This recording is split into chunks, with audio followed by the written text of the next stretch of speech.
Dennis, what do you expect this big game here tonight? Classic matchup. Two teams have struggled all year long, and this game will make or break their season. A victory will mean everything. A defeat will mean you go home and have a year to think about it. So it's going to be exciting for both teams. Armin, what do you think about that? It's a challenge, huh? I totally agree with Dennis. Should be a good game. Both teams are evenly matched. Even though Glendale has Johanna, the starting quarterback, out because of a concussion from last week. The rest of the guys should step it up. Both teams, actually. Well, last year, of course, Glendale won the Titanic and Hoover the year before. The Daily News, they all predict Hoover for the big victory here tonight. We're just about ready for game time, folks, so hang on. We'll be right back with a live action. We'd like to bring forward co-principal of Glendale High, Mr. Mike Livingston. And he is with someone I think you all know, Ms. Kim Sinclair. We have a very special presentation.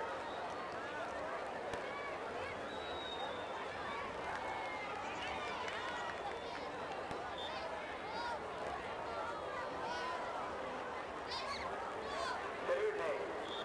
I'm Mike Livingston. I'm one of the co-principals at Glendale High School.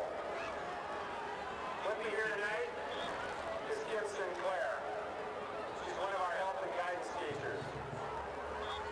She is also a major in the Army Reserve. A few weeks ago, she received a phone call that kind of changed her life. She found out because of the actions of September the 11th that she would be activated into the regular Army and she will be gone for a whole year. Today was her last day at school, and Monday is Veterans Day. Take a moment on Monday to remember those who fought and served for America in the past. And take a moment to remember Major Sinclair. Our fellow soldiers, sailors, and Marines who are currently protecting our American way of life. God bless America, and God bless Major Kim Sinclair. Thank you.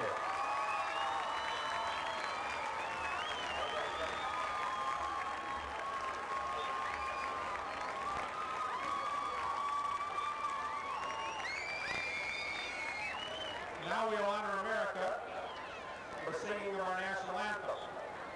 It will be sung tonight by the Glendale High School Combined Choruses under the direction of Grace Sheldon Williams.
I tell you guys, I think we're going to see a great game here tonight. I really believe the team that scores first has a good chance of winning this game. What do you think, Dennis?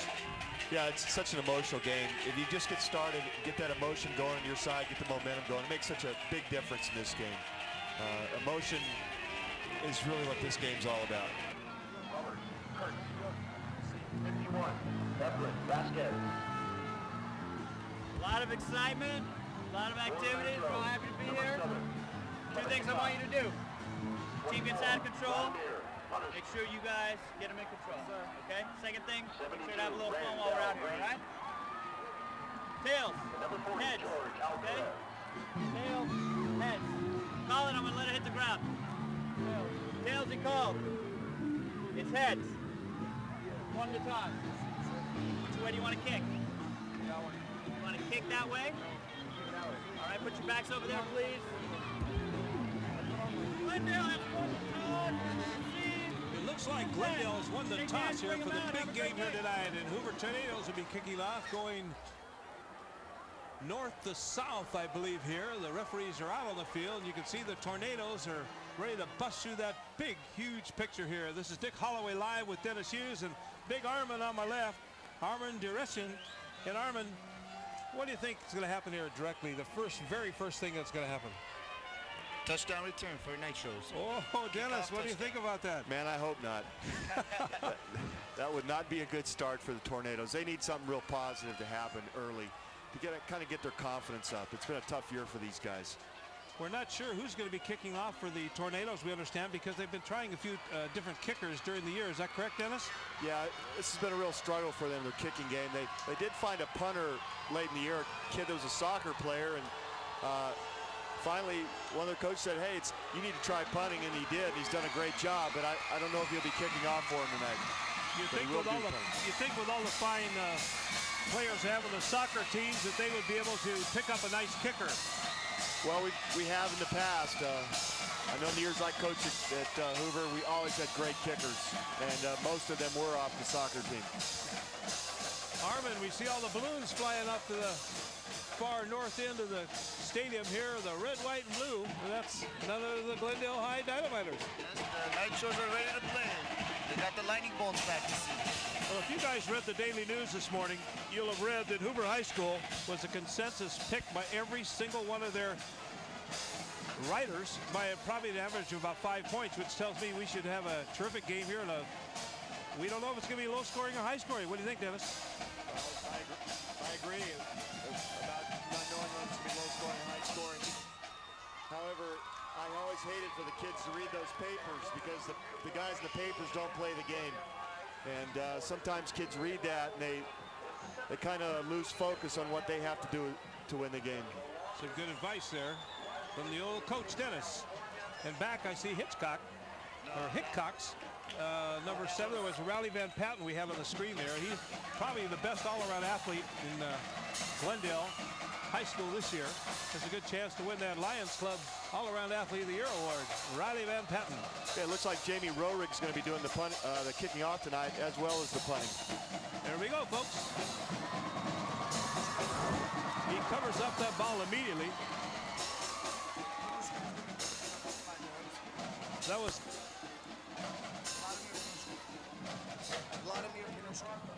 was Panushkin, okay. Right away, the big man from Russia is out there. I guess he came from Idaho originally, correct? He moved down here 2 years ago, transferred down here from Idaho. Yes, so we're going to find out early about the young man that took over for Joe Hanna, the quarterback. Jose Pompo, quarterback, taking a snap from Chris Butler. Hands off to Vladimir Panushkin. There goes the big fullback up the right side. Didn't see how many yards he picked up there, but it looked like a good move, early start here for the Nitros. Yeah, that's not the way the Tornadoes wanted to start. They don't want their corners making the tackles. I know they much prefer their inside backers, outside backers making those plays. Well, Jose Papa is a nice handoff, and so far things look good for the Nitros. The first move there, Armin. Yes, it was. Once again, Jose Pampa over the center. Hand off to the big fullback again over the right side. Picks up 5-10 and knocked out of bounds. And did you see who made the tackle for the Tornadoes? Hard Dennis? to say, but again, it looked like it may have been Jamal Kendrick. He also plays wide receiver for him, but you know, you're going to be in trouble if your corners are having to make the plays all night. Only picked up a 1st and 10 for the Nitros. Back in the little man again. I think he's only about, what, 5'5", 135 pounds. Can you believe that, dripping wet? Jose Pampa. He may make a name for himself tonight. Hand off again up the middle. Yeah, better job there by the Hoover line. They're able to penetrate and get in the backfield. That's the way you stop the big fullbacks. You get to them before they get the head of steam. That was Norris Caribbean with a carry. He was stopped right at the line, like Dennis said. And Caribbean just, once again, he's at 5'9", 160, running back and linebacker. be 2nd and 3 to go on the 45-yard line. Glendale High School's moist field.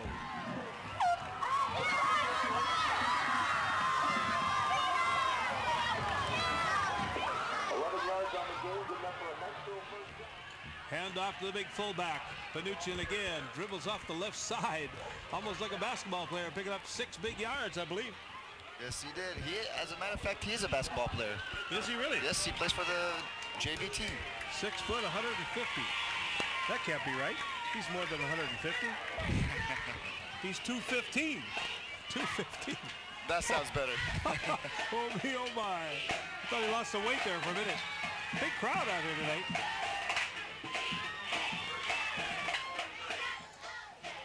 Chris Butler is your center for the Dynamiters. Back to the deep man again. Push off the left side, up the middle, almost to the 30-yard line of the Tornadoes. And little problem there on the left side.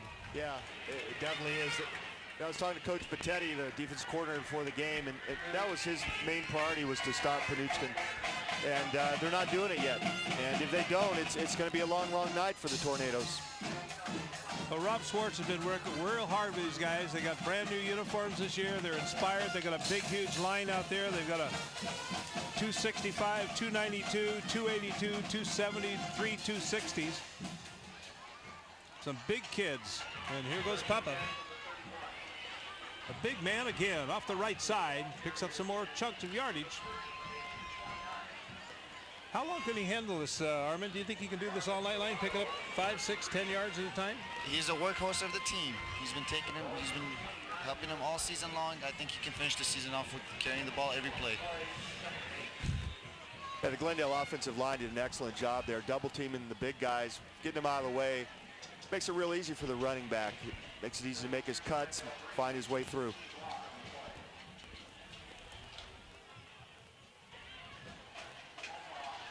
Beautiful run off the left side, darts in, picking up another 5 or 6 yards, it looks like to me. That was Paul Rodriguez. Paul Rodriguez, is he a comedian? You don't know Paul Rodriguez, huh? Not yet. Okay. Paul Rodriguez. They're working their way down to the end zone. They're on the 25-yard line. 8 minutes and 30 seconds remaining in the first quarter. No score on the board. 3rd down and 4 to go on the 25-yard line. The red and black. The purple and the white for the Tornadoes. Hands back. Plows right up the middle. He may go. There he goes, folks. The 10, the 5. Touchdown. The big workhorse, and Armin Vladimir just kept on going. Well, he told me before the game that's his favorite play. And he proved it right there. Big blocker was Morton Torosin, number 55 on the right side. Beautiful run. I tell you, it's so loud up here, it's hard to hear what's going on, Dennis. Yeah, it is. I can barely hear you guys. But there, the Hoover linebackers just overran the play. Good job at the Nitro front, just blowing them out. Made it easy for the big guy. Goes the extra point, and it must be Mr. Hickox. Right between the uprights for the extra point, and Glendale goes out in front 7-0 here early in this contest with 8 minutes and 8 seconds remaining in the first quarter. So far, it's been all Glendale. Now Hoover High School is going to get a chance to see what they can do on that board. In the meantime, the coaches, Rob Schwartz and Loy Fahn, they know what they have to do here early. They've got to stop the big man, Panuccian. Yeah, what do you think Rob's going to come up with here early, Dennis? Well, offensively, I know he wants to run the ball. There's a couple kids on the Glendale team that he really rather run away from. And he's just hoping that the Tornadoes can do basically what the Nitros did, just pound the ball down the field with Armin Ismaili. How's their quarterback, Marvin Serrano? How's he been doing out there? Marvin's done a great job from week to week. He's gotten better and better.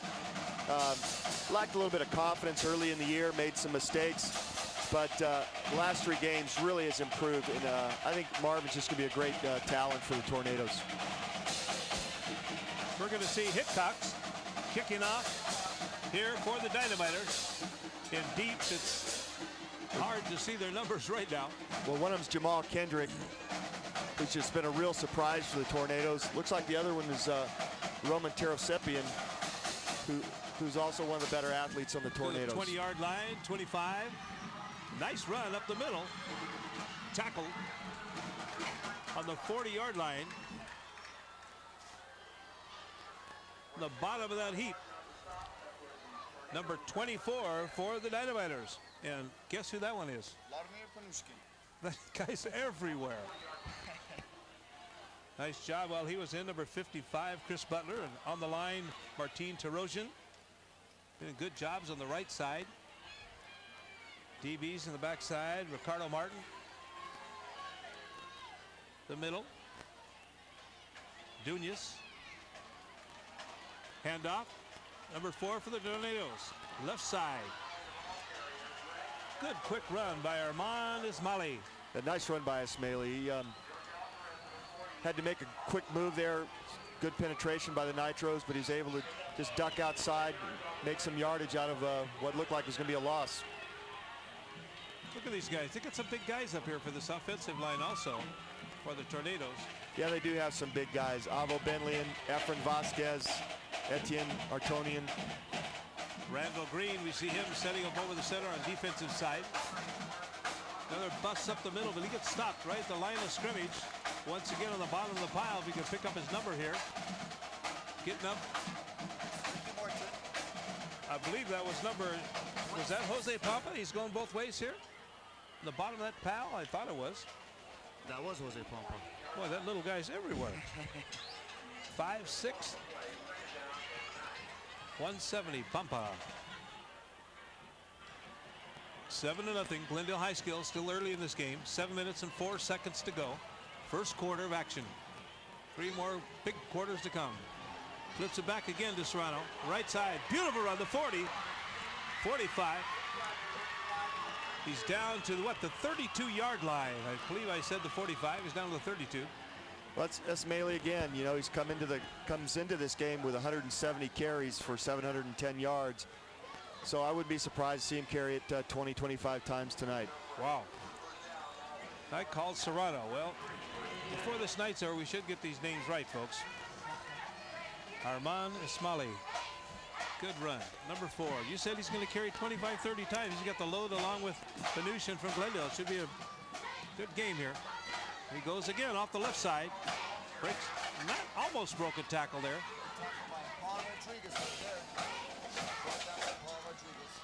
Rodriguez, number 22, in on to tackle. This number 4, he's a junior, 5'9", 190 pounds. He also plays a DB, right? Yes. A lot of these kids are going both ways tonight. And they have about 30 players on the team, correct? Correct. Remember the old days, used to have a lot of players out there, and it's sparse now. Well, that's true, but only 11 can play at one time, so that's true. You know, those kids are going to get in there and play their hardest. It's late in the year, they ought to be in shape. They're not in shape by now, they never will be. Nice tackle by what was that? Was that George Alcaraz? He's a defensive captain for the Nitros. All right, 6 foot, 170-pound senior, George Alcaraz. Number 32 going out for the Tornadoes. Kashishin. Sevak. Okay, Roman Terosepian's in at tailback now. We'll give Ismaili just a little break. Big man up the middle. That looked like number 49 if I read. No, I guess not. 42, number 42, Paul O. Senior, 5'7", 215. Another workhorse for this team, I'm sure. No, actually, Paul hadn't been in very much this year in the backfield. So I guess you know, Rob's just trying a few new players out tonight, and you know, give Armin a break. Well, Hoover's on the 23-yard line. Only 23 yards of pay dirt to tie this game up. Busting off the right side, left side. Nice excuse move. me. Nice move. That was Roman Terosepian. Was talking to Coach Schwartz, and he thinks Roman is their best overall football player. Does a great job on defense, and when he's in there on offense, also does a good job. He's listed at 155 pounds. That's pretty light out there, isn't it, Armin? Yes, it is for a running back, but size don't matter, I guess. Look at the size of number 71 for the Tornadoes. Alvo Millennium, 292, 6'5", folks. His mama told me he was born on Monday, Tuesday, and Wednesday. This kid's so big. Big kid. Serrano, the QB. There's a flag on penalty. the field. What was that flag for? Looks like a false start. Maybe we had too many refs on the field. Dead ball foul. Score remains 7-0. Told the clock to run. There's 4 minutes, 9 seconds, 8 seconds left in the first quarter. The ball is on the 9-yard line, almost a 10. First and goal to go for the Tornadoes. All you Hoover fans out there up on Glenwood Road cheering for him, I'm sure. Oh, he got bombed. Oh, what a sack. Terrific sack. George Alcaraz, the defensive captain. Mr. Alcaraz again. He's a three-year George varsity Alcaraz. starter. Oh, my. He sacked him. It looked like somebody trying to work on the rock out there, the WWF. He banged him hard and down. Yeah. Second down, 15 to go on the 15-yard line. A loss of 5 yards, about 5.5 yards on the play. Quarterback doing a good job. Pitch out. Dismally again. Right side, 10, 5, 4, 3, touchdown. Oh, wait a minute. There's a penalty. There's a penalty on the play. Am I correct on that one, Dennis? I saw the refs waving their hands out there. There's a penalty on the play. Armand, I think you're right. It is coming back. And there was a terrific run by Armand Ismaili. Yeah, the kid's done a great job all year. He has done a terrific job. But that's not what you want to have happen. Holding, right? Yes. Like one of the worst things almost you could have happen this time, that's for sure. That's going to set him way back. The Moist scoreboard saying, take it away. Of course, this being a home game for Glendale High School. They're running the scoreboard here. They're on about the 17-yard line. Back to pass. Short pass up the... Oh, now. Wow. That looked like a Van Patten hit, but I'm not sure about that one. You're correct. He popped it one time. But back to the action. Hoover. Serrano. Back to Pat. No, that... Hold on. Oh, an interception. Ismaili threw an interception. Joe Garcia with a terrific interception. Serrano's trying to go to Jamal Kendrick. He just misfired on that play. It's not what you want to have happen. Have a nice drive, get down all the way down into the red zone, ready to score. Well, they had a good drive going there. It's too bad because it really takes a lot out of you early in the game. There's 2 minutes and 50 to go in the first quarter. 7-0 so far. Been a low-scoring quarter, a low-scoring game with third down and 19 out. Of course, the Dynamiters are going to be taking over first down here. It's good to see all the people out here tonight. There hasn't been too many big crowds here during the year, and it's good to see the people of Glendale come out in style here to watch the great tradition, the 73rd annual Glendale Hoover game at Moist Field. Being the home team this year, Armand. Why don't you call this play, Armand? You're doing a good job. All right, Popa with the snap. Tosses it back to Joe Garcia. Okay.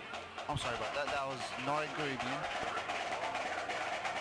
Nice job for Taro Sepian. So far, it's been pretty much Glendale so far in this contest, and a lot of running by the big man, Panuchin. And likewise, number 4, Ismaili. He's done it all for Hoover. There hasn't been too many errors, which is good to see. No fumbles, I believe. I hope that's not jinxing one of the teams.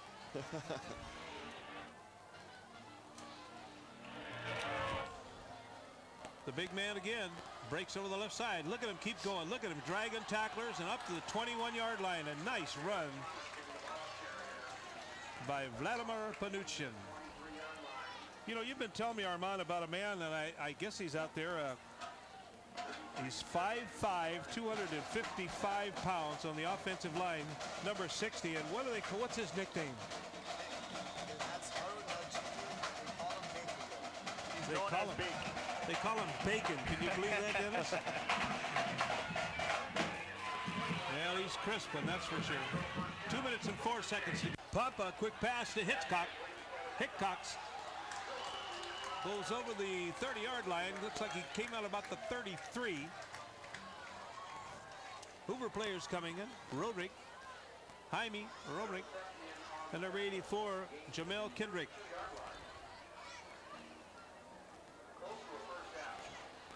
Close to a first down, we understand. The man on the house microphone here for a long time is Spiro Salsas, former baseball great here at Glendale High School. Salsas family, the father was a terrific athlete, USC. The big man dives off the left side and picks up a couple of tough yards. Look at all those beautiful colors, the purple and the white. We never say enough about the song leaders and cheerleaders and the pep squads and the band. They do a great job. They spend hours and hours preparing for these games. Harmon, you know, it's great, you know, they never get any credit. That's true. They should get more credit. Well, my daughter's a cheerleader, and I know they put in a lot of hours, probably more so than the football players. And amazingly, it cost them a bunch of money. I'll vouch for that. Pop, a beautiful handoff, and look at them go. The 40, the 35, almost to the 30-yard line. And Armin. That was Nari Green again with the big carry. He can ramble. Picked up about how many? 20? About 20, I believe. It's hard to see from here because we can't see it. We don't have a spotter here tonight, folks. So we're watching the monitor and giving it to you the best we can. Well, 1 minute and 7 seconds to go. 6:105. It's 1st and 10 on the 48-yard line. I was getting ahead of myself there. I thought we'd already passed the other 40. But hang with us. It's fun to be able to bring this to you tonight. Stick Holloway calling the action along with Dennis Hughes and Big Armand over here, Dimission. Back to pass, and he's getting smothered by a host of tornadoes. Number 72 and number 11. And number 18, Robert Kurtz, Been a defensive good job. end for the Tornadoes. And Nazari, Sarman Nazari. He only goes to 6'4", 282. That's bigger than you, Dennis. That's a lot bigger than I am. And you weren't born on Monday, Tuesday, Wednesday, right? No, I wasn't. Okay. But that's what the Tornadoes would like to do, is get Glendale into a situation where they have to throw the ball. Well, there's about 6 seconds to go left before we end this first quarter here. They better get this playoff in a hurry. Nope, looks like they're not going to win. They run out of time. And that's the end of the first quarter here, folks, with the score at the end of the first quarter, 7 for the Dynamiters and 0, nothing on the board for the Tornadoes. Well, once again, we're going to have an opportunity to go down to talk to the young man from Glendale College, Mr. John Gardner. Johnny, you have a chance to talk to Loy Fawn and Rob Schwartz, the two prospective coaches from Glendale Hoover. Tell us a little bit how they prepared them for this big game, and who are going to be some of the stars you expect to see emerge from this classic 73rd battle, Glendale versus Hoover. Coach Fawn, who are going to be the players to watch in this game? Some of the players we have is number 40, our inside backer, George Alcaraz, and our tight end, same thing as George Alcaraz. He's been big for us all year. The other one is Randall Green at line. These are all our seniors this year. He's number 72. He's been real solid as our offensive tackle. Another key player would be number 7, Kevin Hickox. He's our leading receiver. He has 493 yards right now, and he's also our place kicker, our punter. You know, you name it, he pretty much does it for us. And of course, we have Vladi Panushkin. He's number 24. I think he's 5th right now in the area in scoring and in yardage. So those are some of the guys that we'd be looking at. Now, Coach, you lost your quarterback last game. How are you going to prepare differently for this game? The backup that we have is Jose Pompa. He's a senior, and again, he's played a lot of position for us this year. He stepped in already at the Mirror game, threw for 140 yards. So, you know, we'll try to throw with him and try to keep it up. You know, same thing. So nothing really changes. Coach Vaughn, you played in this game in the early 80s. Can you talk about the intensity of that game back in that era? I remember the game back in 83, 84. It's real nice because you come out here and you got people line up against the fences, all the bleachers, and everything's packed. You know, there are sayings that if you don't make it by the sophomore halftime game, you don't get in. I mean, just the excitement of it, the whole entire school, everybody builds up to this one game, and it's something I tell my players, like, you're never, ever going, forget this. I mean, it's always, always in you for the rest of your life, so leave a good statement. Well, offensively, I think we have to start out first with our tailback. He's a junior. Armand Ismaili, number 4. He's had an outstanding second half of the season. He's rushed for over 100 yards in 3 of the last 4 games we've played. So he's our number 1 run threat this year. Also, junior quarterback Marvin Serrano. He's number 8. He's really coming to his own this year. He had a shaky start, but what we're running offensively, some of the patterns and the reads that we're running are fairly sophisticated. So he's really done a nice job coming along. And he's coming off of a great game versus Pasadena where he had 3 touchdown passes, was 15 for 30 for 180 yards, and really had his best game. Also, Jamal Kendrick, number 84, he's our senior number 1 wide receiver, has 50 receptions this year for 5 touchdowns. Done a great job this season. On defense, Roman Terosepian, number 2, he's kind of our all-around best football player. He plays outside linebacker and is our team captain, and he makes the majority of the tackles for us defensively. Great kid also, team leader. What are some of the highlights of this season? Well, it's tough to gauge. People look at our record, and we haven't won any games yet, so maybe that's a reflection on the coach. But honestly, if you look at you compare both last season and this season. Last year we weren't competitive in any football game. This year we've been competitive 8 out of the last 9 games. We've been in it at some time. We've been moving the ball on people. Offensively, we've really improved this year. In fact, I think we had, against CV, it's an undefeated team, we had more yards against them this year than any team they've played. Defensively, we've had some setbacks as far as eligibility is concerned, some discipline issues, and some injuries. So we're really struggling right now on defense. We're going to run an 8-man front this week. Hopefully we can stop their running game. So that's how you plan on stopping Vladimir Panushkin and putting 8 in the box? Well, we'd like to put 12 in the box, but I guess that's illegal. The rule book won't allow that. That's right. But, he's a tough kid. I was watching him on film this week. I think as he progresses, he's going to wind up being a Division I type fullback. He's big, strong, about 215 pounds, and when he puts his shoulder down, it's hard to stop him. So we're going to try to plug up the gaps inside and hope for the best. Well, for all our viewers, you're watching Glendale Hoover football on Channel 15 from Moyes Stadium.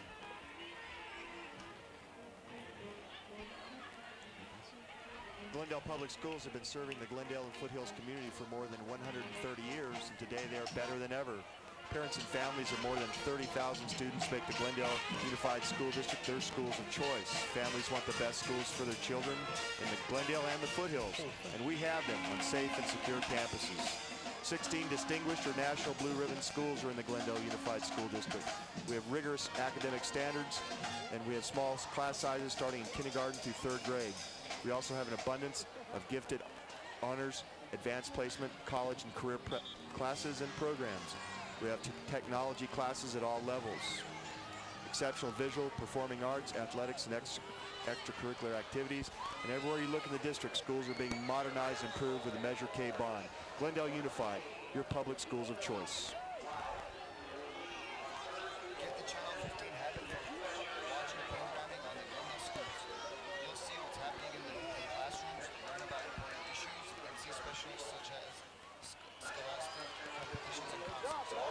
Check out the listings of holidays and the Glendale News Press for access to district. Here they go. Well, we have a roll on the action. I'll remind you of the Glendale Hoover coaches and players send along a special congratulations to Crescenta Valley High School, led by the great young quarterback Hudson Gossard. The Falcons are this year's champions of the Pacific League with a perfect 5-0 in league and 10-0 overall. They defeated a tough Arcadian team 35-14 to clinch the title on November 8th. Once again, Channel 15 and the Glendale Schools salute you and Coach Alan Eberhardt. Best of luck in the playoffs.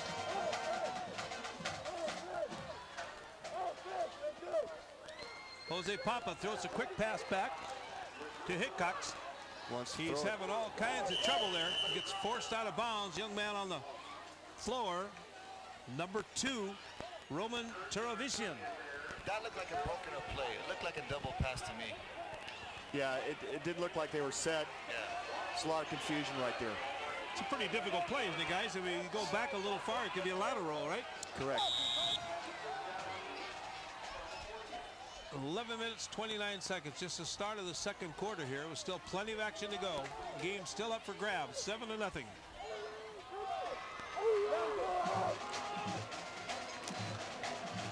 Papa, he's going to be smothered again by number 42. Yeah, Paulo and also Tarasepian on the blitz on that play. I tell you, Dennis, this Paulo's been all over the place here tonight.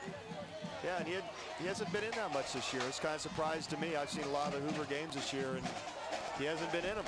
So this is a great experience for the young man. Armin tells me you guys have been a little sneaky, been hiding him out.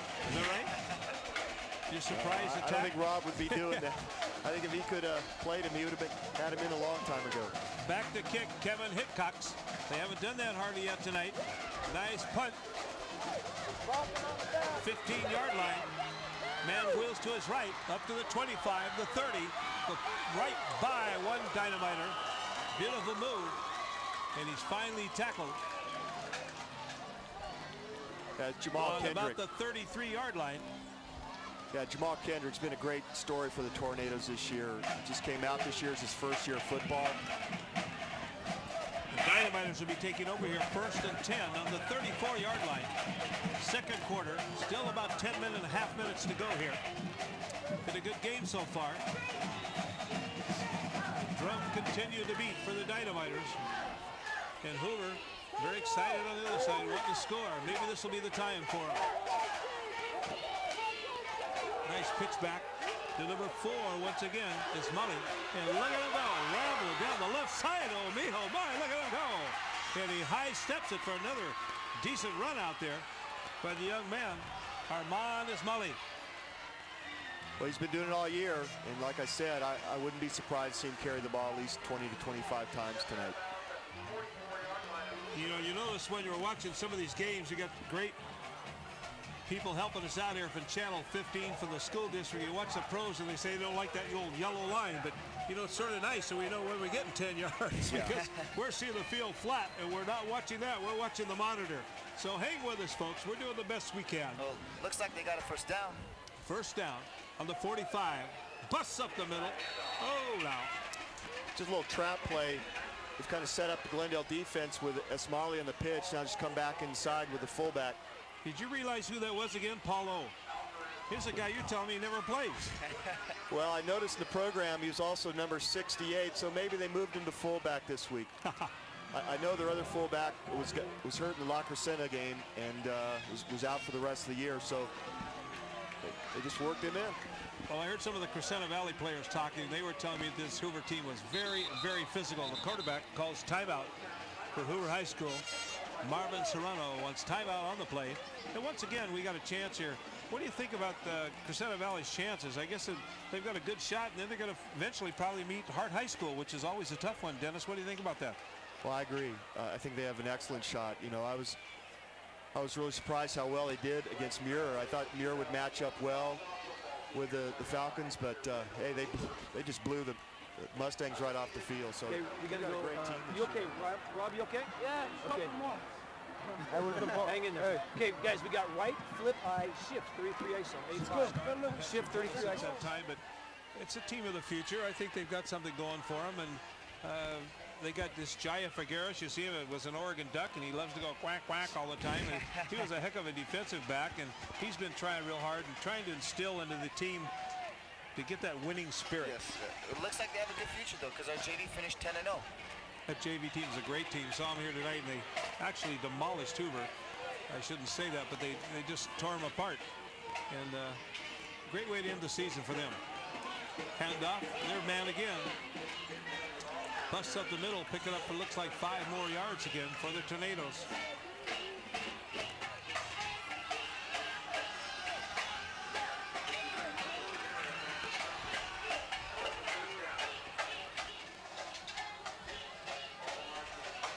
talking about Crescenta Valley, Alan Eberhardt's done a terrific job for the Falcons. And of course, this year they got Eric Johnson over from the Muir, the former coach, and he handles that defense, and they just stifled Muir, and same likewise with Arcadia. But that Arcadia game was a lot closer than the score indicates.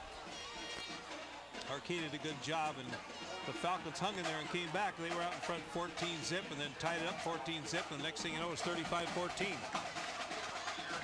Well, the Falcons have that ability to, you know, quick strike. You know, I saw the game against the Tornadoes, and, you know, it would be first and 10, second and 8, and then boom, touchdown. And one of the things, there's been a little turnaround, as you know yourself, with some of the coaches at Hoover High School. It's been tough going over there in Crescenta Valley for years. Been working on that program. They have 8 or 10 assistant coaches, and you guys struggle trying to get a few coaches out there to work and spend the time. And it's not a job that you make at $10,000 a week at working at. No, you don't make much doing it, but you don't do it for the money. You do it for the kids. You do it for a kid like that, sweeping around the right side, and he's doing a great job here today. Molly, I don't know how many yards he has here tonight, folks, so far, but he's picking them up and laying them down, as they say. Look at these big kids out there. 75, 77. Karamenian, Karatunian, just playing their hearts out. Plenty of time remaining. Still only one touchdown. Only one touchdown by the big man, Panuchin. 7-0. You can see they're on the 47-yard line, it looks like, for the Tornadoes.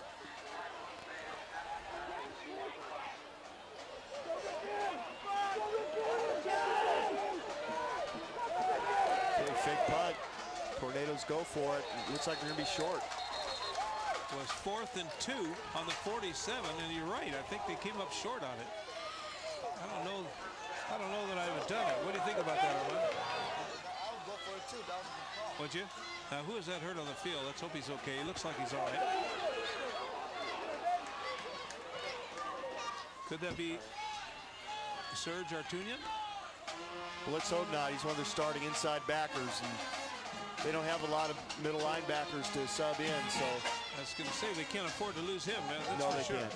Well, he seemed to be moving his legs okay. That's a good sign. He's a senior, 216-pounder.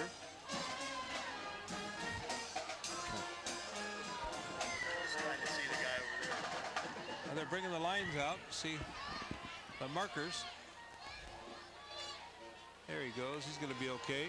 Oh, it's number 32. Sevak Kashishian. Yeah, it was Sevak Kashishian. Yeah, he's their all-purpose guy. Plays about every position, I think, except O-line. He's done a good job for the Tornadoes this year. 5'6", 150 pounds, folks. And an excellent student. Had him in class last year, and he's just a great kid. Works real hard in every area.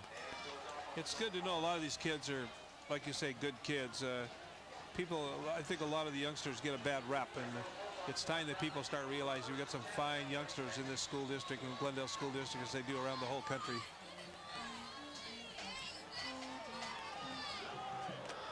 We haven't mentioned it, but Jose Papa's been doing a nice job in there. No fumbles so far, no interceptions. There's Serrano on the tackle. That's the QB. That was Caribbean again, busting up the middle.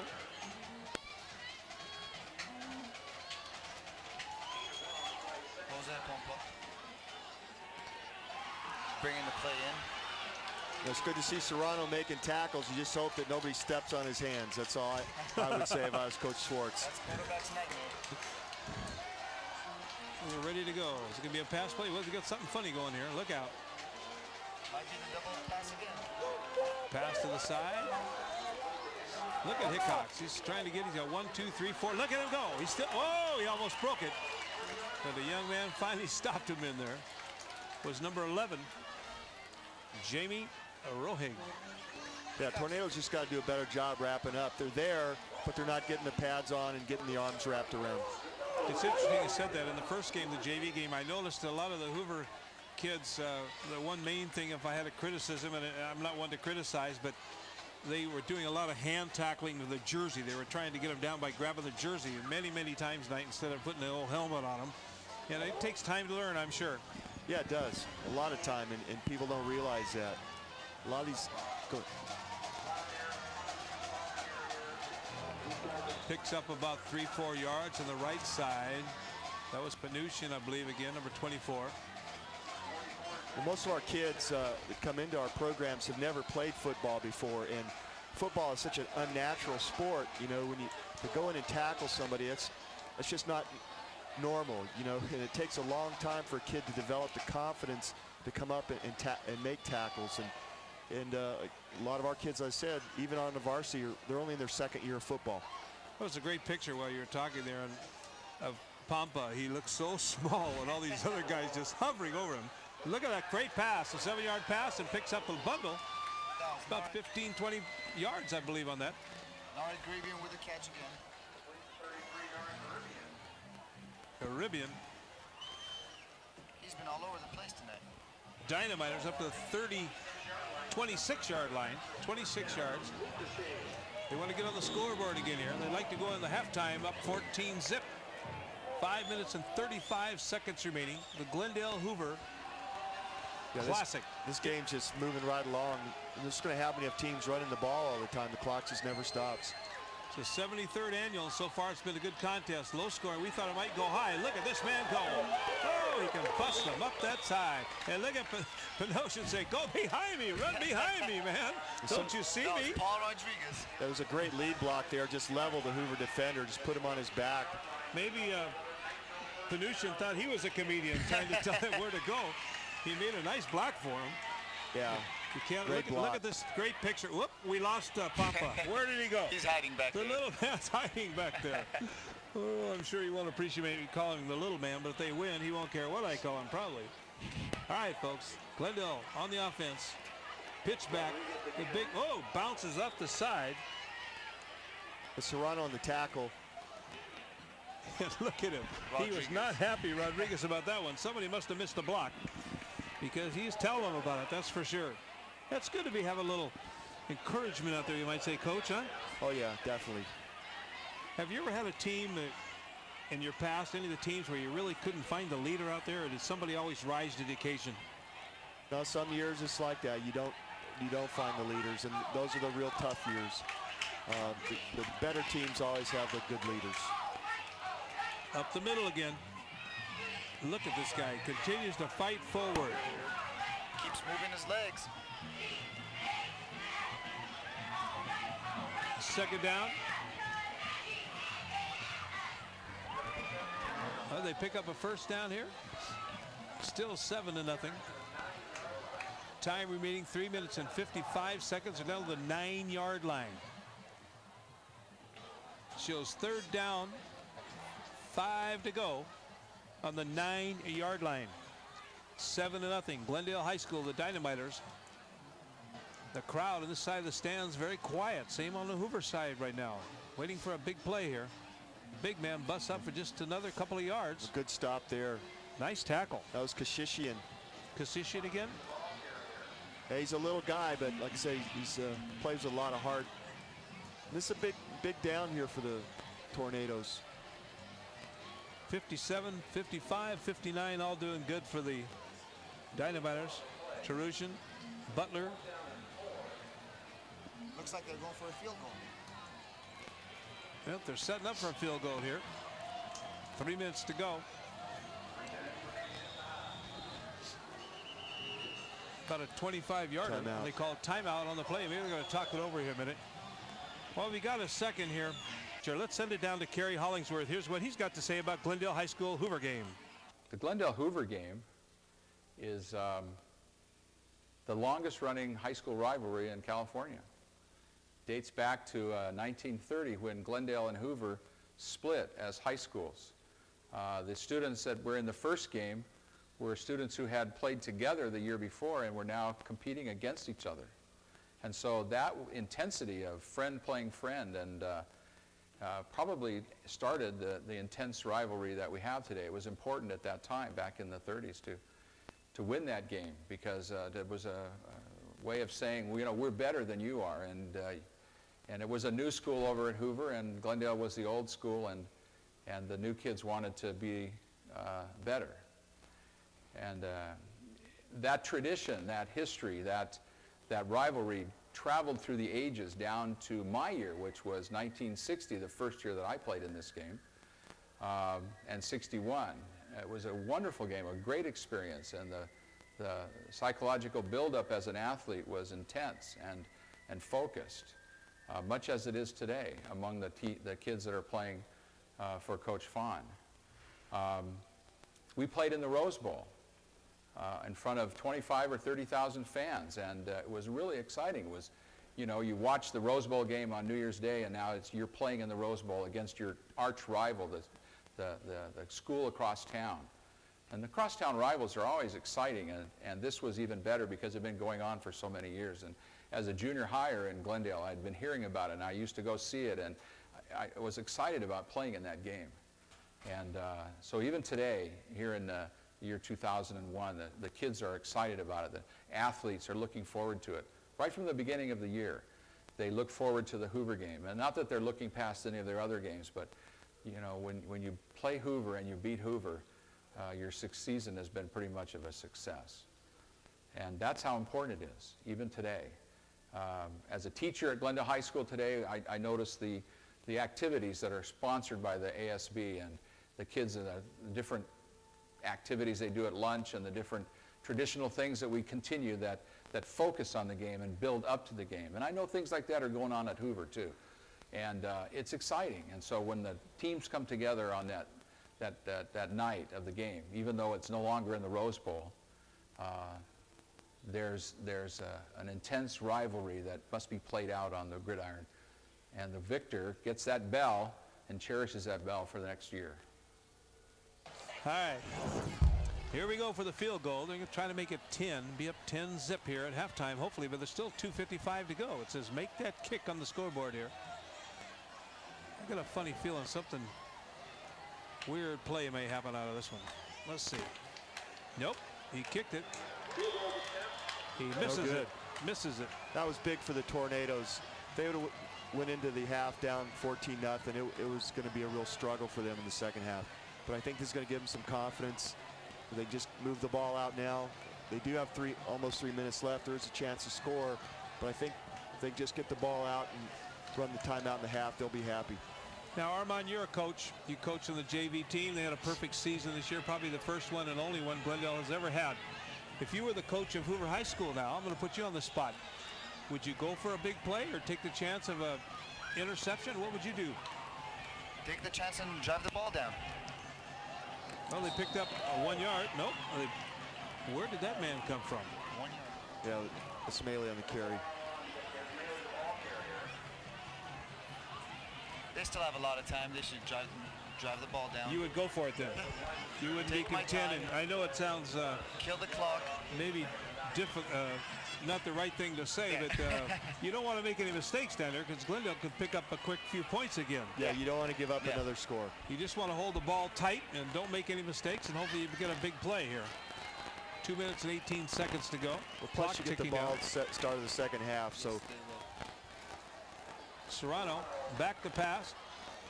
Far right side, tip, goes out of bounds. A nice catch over there on the far side by number 11, Victor Marin, on the Glendale High School team on the outside.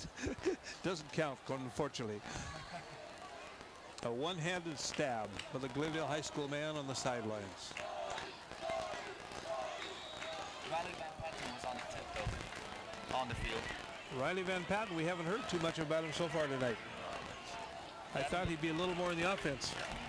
Maybe he'll be out to make that big play when they need him. We'll see. Pitch back. Number 4 is Maley again. It's been Serrano, Ismaili, pretty much the whole game so far. And O has had a terrific game, Coach.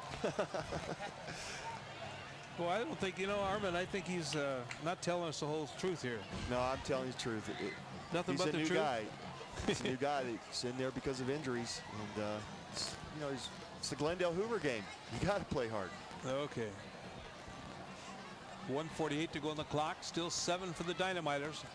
Tornadoes yet to hit the board. They call timeout on the field.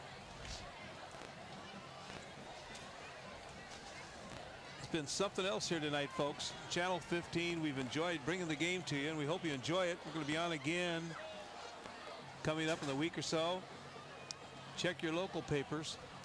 enjoy the first ever game, Glendale High School game, on Channel 15 in the history of sports in the city of Glendale. Glendale's had some fine teams over the years. Some great players. Frankie Albert, Glendale High School, went on the 49ers. And now we're back to the Tornadoes. Looks like they're punting.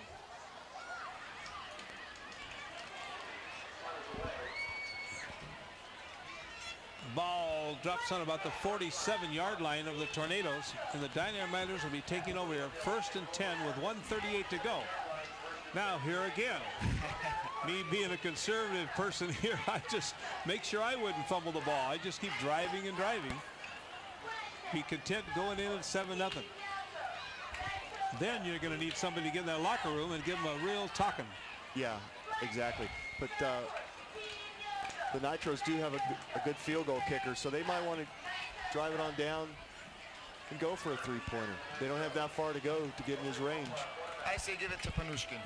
Well, they pass, wouldn't you know it? Exactly what we said. A double pass. He goes long. Is he going to catch this one? No, just missed it on the outside.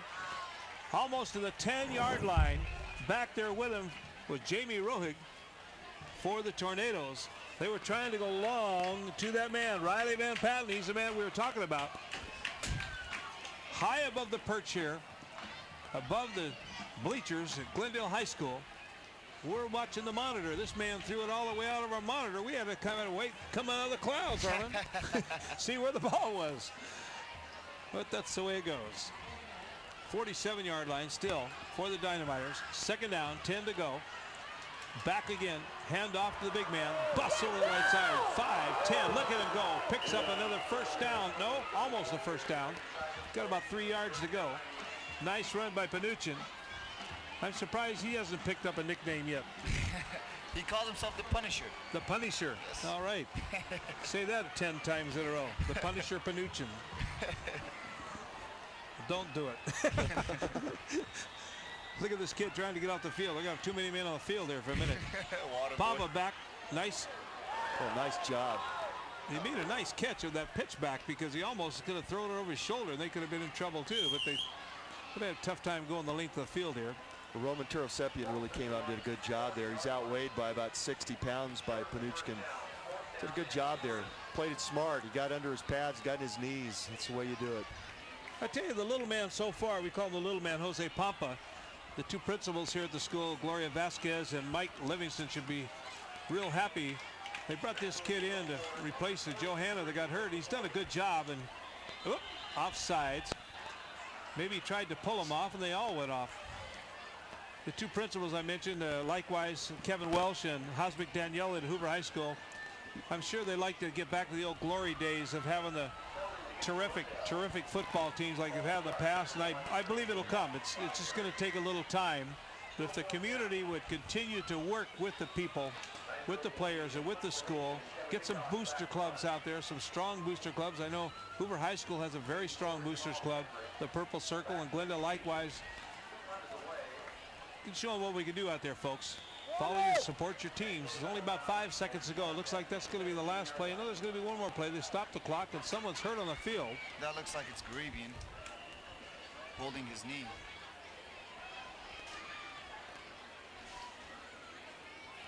Garabian, is he the one that's hurt down there? It looks like it, isn't it?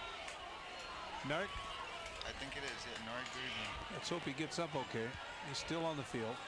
It's only 7 seconds remaining to halftime. Of course, there's timeout on the field. They're checking on the injured player. What do you think, Dennis?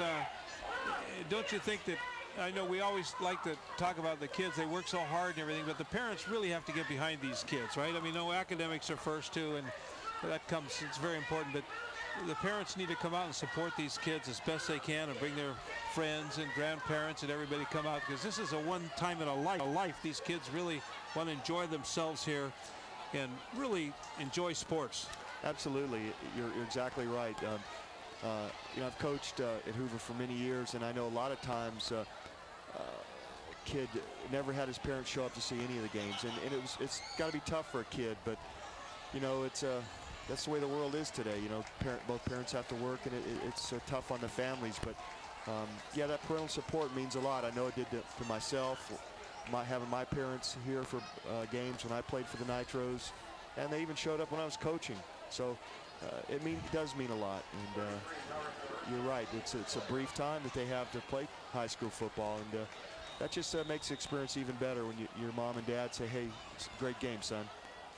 Good. Harmon, it was nice to see the JV game tonight, the Glendale Hoover game. There was a lot of parents out here, and you honored the parents. All the kids were out there. What was it they gave them in that little vase or whatever it was? Each parent, I saw they got a gift out there. We were wondering. We gave them some candy in there just to appreciate it, and also papers about for their future, what classes they need to take for school, just to get them on the right track. Since they're only freshmen and sophomores, they still have time. If they had a bad freshman year, they can make it up right now. All the UC requirements, Cal State requirements. That's good. Well, academics, as we know, is first thing you got to do, folks. You got to get those grades. If you don't get the grades, you don't play football, or you don't play basketball, or you don't play any sport. And being the associated student body and helping out and working with the kids, one of the opportunities I've gotten here at Glendale High School to work with the GATE students, the gifted students, it's been a wonderful, wonderful experience. And I belong to the Glendale Lions Club, and they've been very helpful with me and working with people like Dennis and Armand. In the meantime, we got a game going on. The man back throwing a pass. Oh, a nice pickup here. Not in the half. Serrano again with time running out on the clock, obviously, here. And that's going to be all it looks like at the end of the first half, with the score being 7 for the Glendale High School Dynamiters, and still no score for Hoover Tornadoes. We're here at Moyes Field, the 73rd annual Glendale Hoover Classic. And the clock runs out in the first half. Halftime score. Halftime score, once again, 7 for Glendale High School, nothing for Hoover High School. In the last few weeks or so, Channel 15, the school district, a great TV crew, they've been out visiting some of our local schools, had a chance to see the schools. Let's send it out to the visiting schools. We like to think that Glendale High School is a true comprehensive high school. We have programs for students, whether they're career-oriented, such as our cosmetology and construction academies, or we feel we prepare students well for every college and university in the country. We have a program for every student at Glendale High. There's no denying that Glendale High is a large school, but what we do here is make the large school seem smaller by offering a variety of programs to students that allow them to have a more personalized atmosphere to work in. We have 23 different advanced placement level classes that give college level coursework to students who want to get into the most rigorous university programs. We also have smaller learning communities, which are groups of students and teachers who are working together in a focus area, such as classical studies, education, international business and management, or arts technology. And among our teaching staff, we have an outstanding group of teachers dedicated to providing that personal touch for students. 9 of our faculty have doctorate degrees. Most of the rest of our faculty have 1 or more master's degrees. And they've gone to universities and colleges that are among the most prestigious in the United States or around the world. Welcome. There are 2 traditions that I would like to share with you and touch on. First of all, we have an outstanding tradition of supportive and tremendous parent involvement at Hoover High School. We have unique and diverse parent groups that support the educational needs and contribute to our staff's outstanding teaching. We have our traditional PTSA. We have the long-standing traditional booster club, the Purple Circle. We have our Korean Parents Club, and we have the dynamic Latinos Unidos. All of our parent groups contribute to the outstanding successes of our students and staff. And I'd also like to share with you a 40-year tradition of what our students here at Hoover High School do every year. It's called, here on the Hoover campus, BGD, standing for Beat Glendale Day. It is a series of class competitions in a most positive manner in which they come up with skits, some of the most incredible posters that you will ever see, leading to a competitive assembly in which unites the class in spirit and hopefully propelling our football team to beat Glendale High School on Friday night. Hoover High School has been one of the fine schools in Glendale for nearly 75 years. We have graduated a generation of young people who have gone into productive lives and careers. The recent accomplishment, and probably the biggest, was the Nobel Prize winner in medicine, Dr. Leland Hartwell, class of '57, who brought great honor to Hoover and all its students. Now our students are talking about maybe someday they will be the recipients of the Nobel Prize. The tradition of excellence continues at Hoover High School. At Hoover High School, we have 3 school-wide goals. The first goal is implementing a standards-based instructional and assessment program focusing on reading, writing, and technology. The second goal is examining student work, looking at data, focusing on critical thinking skills and problem solving, and making instructional decisions to improve student achievement. The last but not least is helping students feel self-confident and connected, and being connected to not only Hoover High School but to the community as a whole. Our improved test scores is a tribute to the dedication and the high quality of teaching and support staff and parent involvement that continue working together in order to make Hoover High School one of the best schools in Glendale.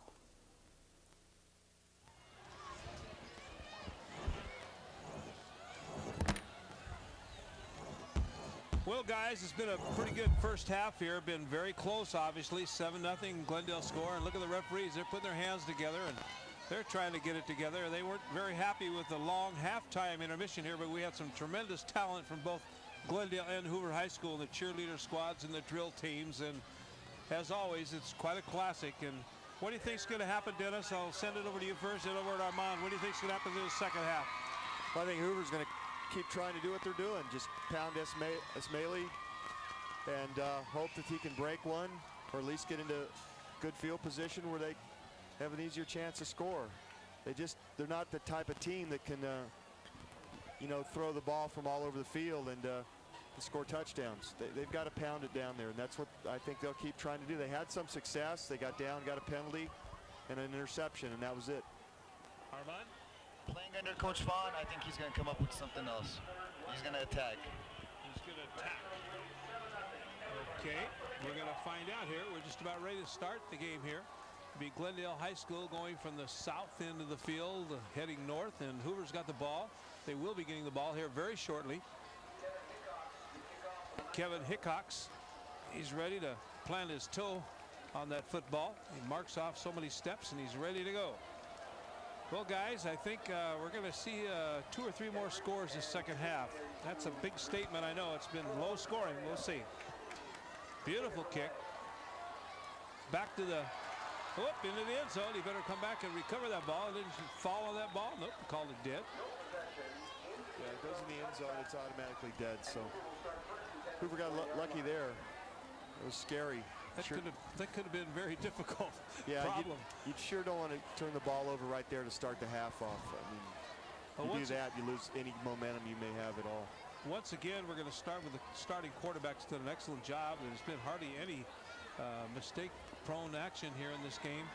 Marvin Serrano has done a good job at quarterback.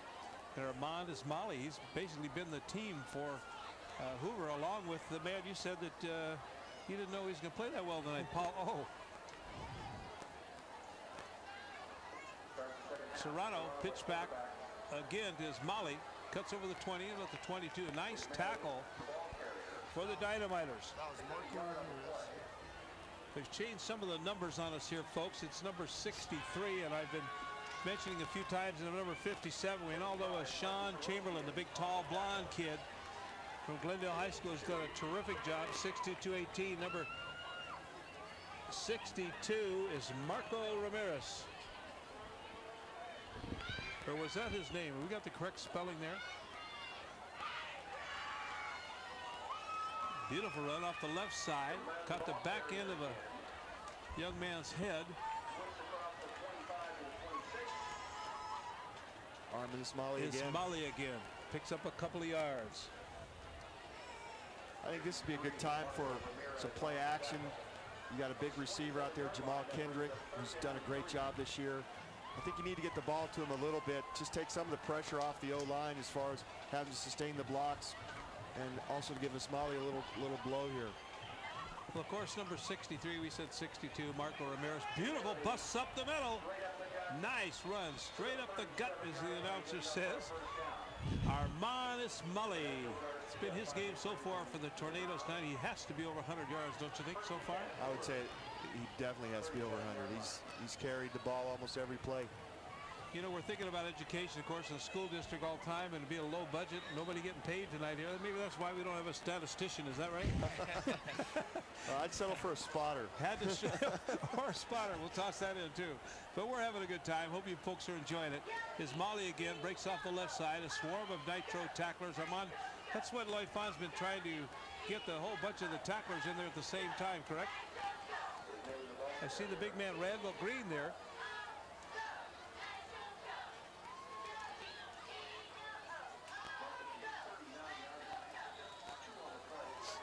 Serrano.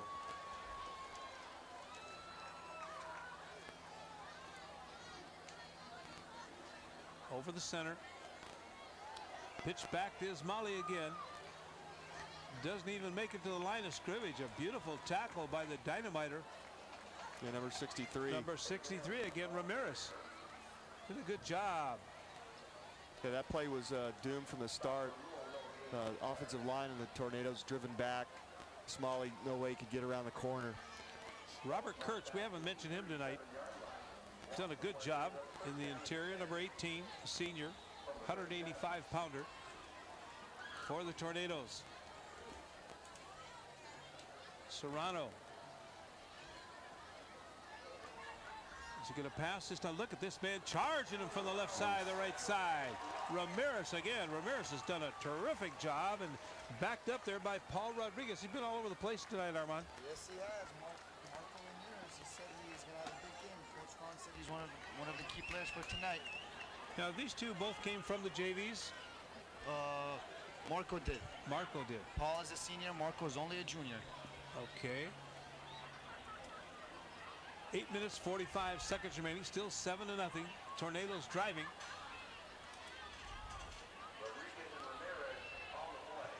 Kicks the ball. Bounces. Picked up by Riley Van Patten. He's going nowhere but backwards, and they throw a penalty. What, for piling on, Coach? Yeah, I would imagine so. It didn't look like a face mask. But we'll find out in just a second. Interesting thing about Riley Van Patten is Riley kind of follows around for many years. He's Jack Van Patten, our athletic director's son. So it's kind of funny to see him playing for the Nitros when his dad is a Tornado, and he was kind of with us all those years, water boy and ball boy, that sort of thing. Of course, you've got just the opposite of Glendale High School. You got Kurt Kohlmeyer over at Hoover, and you got his brother Chris at Glendale High School softball team now for the girls. Well, one of the, up for the teacher of the state. Did you know that from yes, Wilson Middle correct. School? Terrific guy. Chris Kohlmeyer. The whole Kohlmeyer family's been mainly Hoover all these years. Yeah, for a long time. I know D. Kohlmeyer is there for many, many years, and now Kurt's been there for as long as I've been at Hoover, and I've been here at Hoover since 1984. Armand, how long has Lloyd Fahn been at Glendale High School now as head coach? A couple of years? Head coach is his second year only. But he used to be a coach back in 1985, if I'm not mistaken, till 1990 or 92. And then he went to soccer. He began the soccer program, and now he's back coaching football. And of course, now the new soccer coach, we call him Iggy Guerra. He's done a terrific job, and with his soccer team, the boys team, and concurrently has the JV team that went undefeated. Big win here today. That's correct. First time in 20 years. Whew. Incredible. Of course, once again, folks, this has been a big one here tonight. The 73rd Classic. 8 minutes and 25 seconds remaining here. This is the third quarter of this contest. It's been a tough game so far. Hoover's been plugging away, plugging away, plugging away, and nobody's made that big mistake yet. The one they always look for, the big fumble down on the 5-yard line or the 10-yard line or block kick. It's been really error-prone, actually. It's been a pretty good game. We think about it. It's been a hard-fought, physical game. Don't you believe that, Coach? Yes, it has. But again, I think the Tornadoes are going to have to start throwing the ball a little bit more on first down, take some pressure off Marvin. You know, they've had a lot of success running the ball, but they're getting that point of game where you need something to happen for you, you know, and right now they're just moving the ball well between the 20s, and they need to get the ball in the end zone. This game's going to slip away real fast the way both teams are running the ball. Well, the old red zone, as they call it, and Jose Pampa, he's done an excellent job so far for the Dynamiters. Over center once again. You're going to go to Panuchin. We got a reverse here. Far side, number 10, Riley Van Patten. We were talking about him. Beautiful running so far. Is he going to make the sweep? He's going to go all the way, folks. No, it looks like he stepped. Did he make the end zone? Yes, he did. It's a touchdown for the Dynamiters. What a beautiful run, Armand. We were just talking about that big play, and we've been talking about Riley Van Patten, and he's the man. He had this is his 4th touchdown of this season. He had 3 kickoff return touchdowns. Oh, me, oh my, Riley Van Patten. Coach, you're just talking about Van Patten. I wonder what his father thinks about that one. I was just thinking the same thing myself. What's his dad think right now? Little mixed emotions, right? Well, I tell you, that might have broken some spirits over there on the Hoover side. We'll see. But they're backing up here. There might have been a penalty on the play. Now what's going on? Might have been excessive celebration. Excessive celebration? Well, you know what? As many touchdowns as some of these teams have scored this year, they could use that excessive celebration more often, right? I hate that penalty. I mean, kids are kids. You know, they work so hard, then you take that away from the ability to celebrate it. I think it's just a ridiculous penalty. Hickox to try the extra point, make it 14-zip. Well, it looked like it was blocked. I believe it was blocked and no good. One of the Tornadoes got up and tipped that ball, it looked like to me. Well, I'll tell you, folks, there's still nobody leaving the stadium. It's 13-0. Could it be lucky 13 or unlucky 13? There's 8:10 to go in the 3rd quarter here at Moyes Field, and the Dynamiters feel a little happier with themselves. See Jaya Figueras. That's also Coach Ocon. And Coach Ocon. Max Ocon, one of the brothers. He was quite a player here at Glendale High School. In 1991. That's right. Of course, they had Dwayne Bickett, who was a great player that went on the Baltimore Colts from SC. NFL Rookie of the Year. Joe Harper, many, many years ago, went on the UCLA Bruins. They called them Mighty Little Bruins. Became a coach of the San Luis Obispo team up there. Won the national championship. Many, many Dynamiters. Damon Bain was USC, was a terrific All-American linebacker years ago. I'm sure I've forgotten many, many names. George Misako, the great George Misako. You know, Hoover. I mean, they've had a ton of them, starting way back with Warren Hart. All-purpose everything, runner, player, back in the 40s. I believe it was the 40s. But the only one I remember is Bob Gagliano. He was very good. Quarterback, was a great quarterback. Bob Gagliano. Didn't he play for the 49ers for a while too? I think he did. Yeah. In the Lions. He got around the NFL. Billy Heil was a great one too, an all-purpose player. Look at this young man going. Whoa, switch the ball. Great tackle. Looks like it's Panushkin again. Panushkin. This guy is something else. The Punishers at it again, folks. Oh, me, oh, my. Nice run back by Sabak, Kanisian, but the Punisher was there for Panushkin. He's going to be sore tomorrow, I'm sure, as most all these players will. They'll get a good night's sleep. This is once again the 73rd Annual Classic, Glendale versus Hoover. As we said years ago, it was in the Rose Bowl with a lot of people attending. The stands are pretty full here tonight. It's good to see the people coming out for the big game. Go get a Bob's Big Boy afterwards. Another handoff again to Ismaili from Serrano. Goes to the left side, picks up a couple of yards.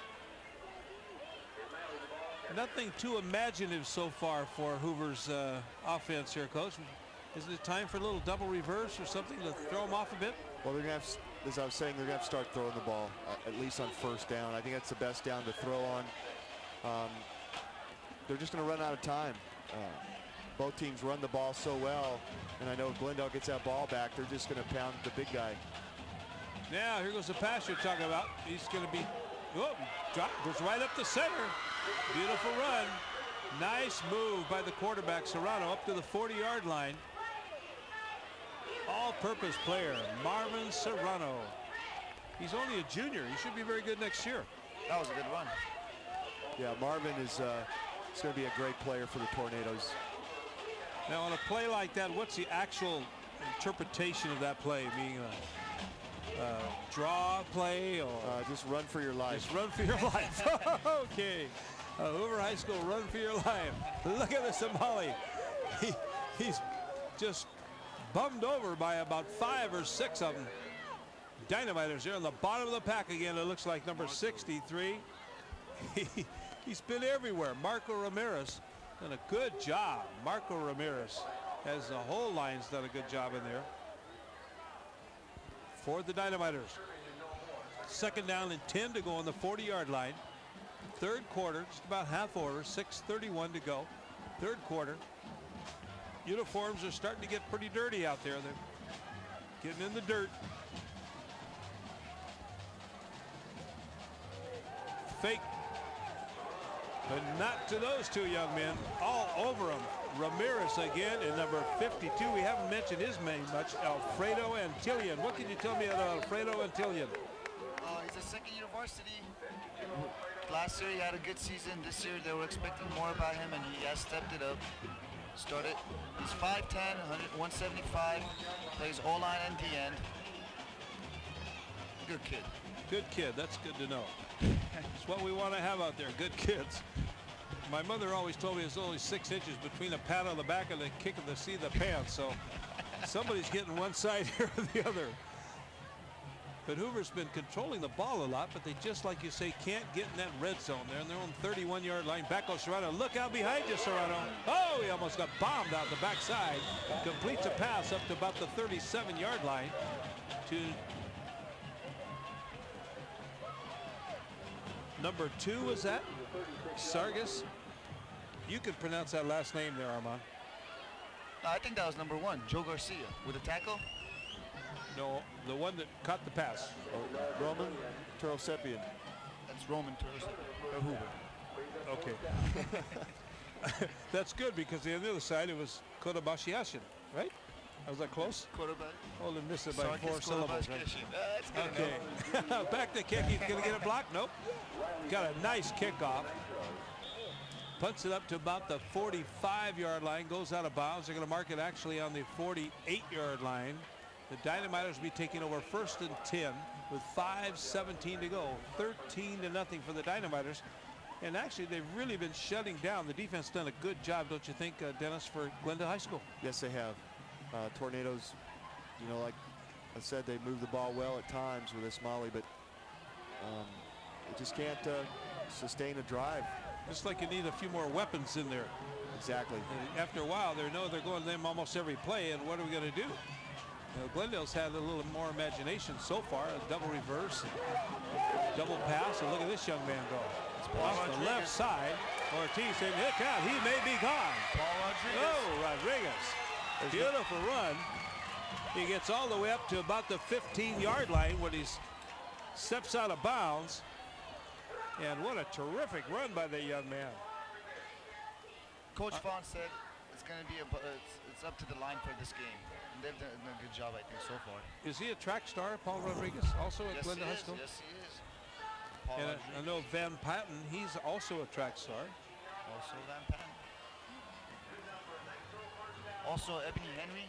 Ebony Henry, that's right. He was injured, yeah, correct? fractured foot. Okay, Papa. Hands off to the big man. I believe they're just going to hand this ball to this man the rest of this game. They've got a nice little 13-point cushion here with 4:35 to go, 4:34, 4:33, counting down. And the Tornadoes need to get a turnover here. Need to get a turnover.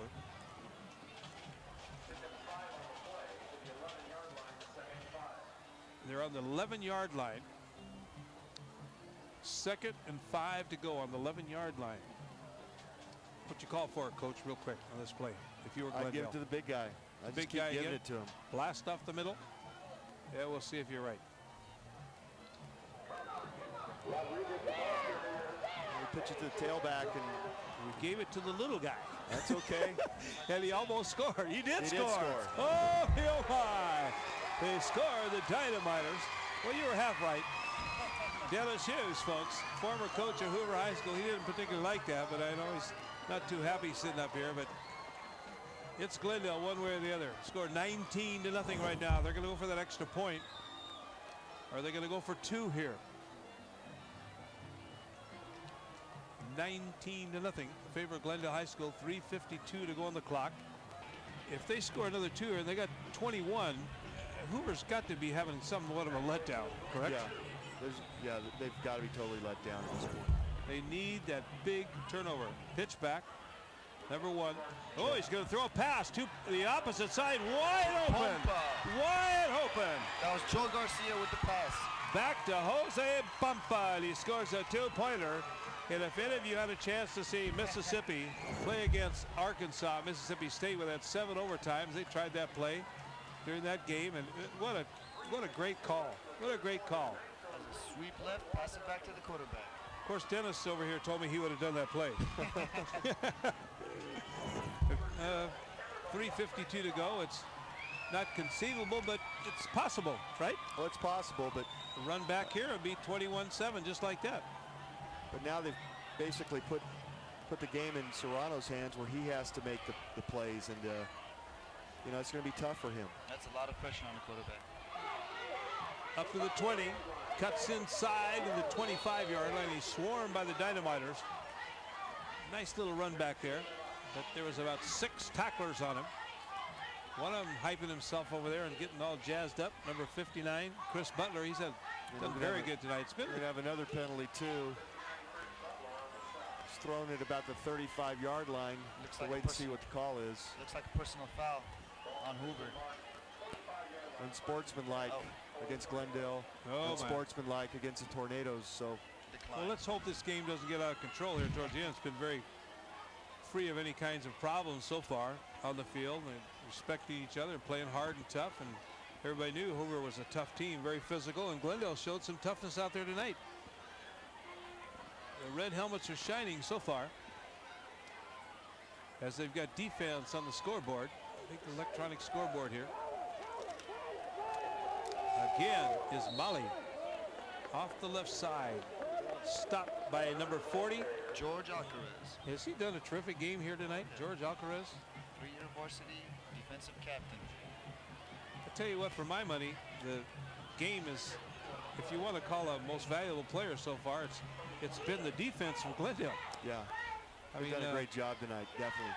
Papa's done a nice job, and Hitchcock and all the guys, but the defense has just been terrific. Sometimes unheralded defense. Lloyd Fawn has him ready. Back to pass. Right over the center. Nice catch. Nara Cartonian, good job. Tackled by Bryant Dunius.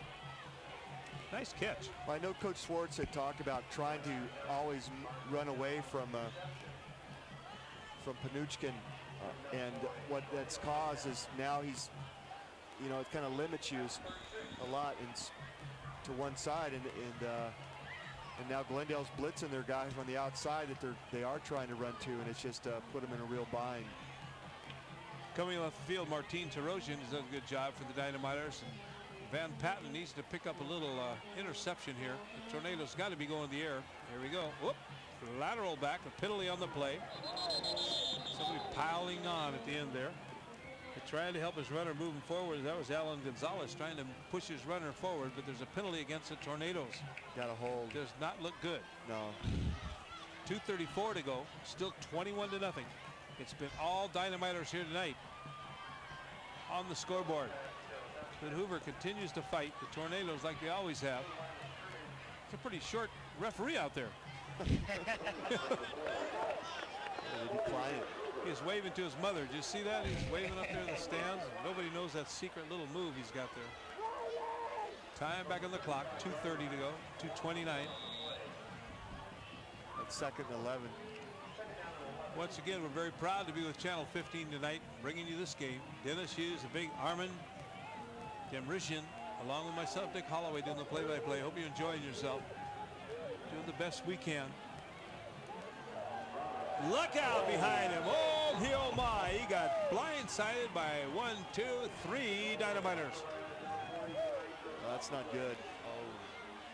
I hope he doesn't have a stomach ache after this one, huh? He's in a tough position. He's a tough kid. Marvin Serrano. What a good job. Number 76. We haven't mentioned his name much. Harkup Zakarian in there for the Tornadoes. He's done a good job in the interior. Big kid.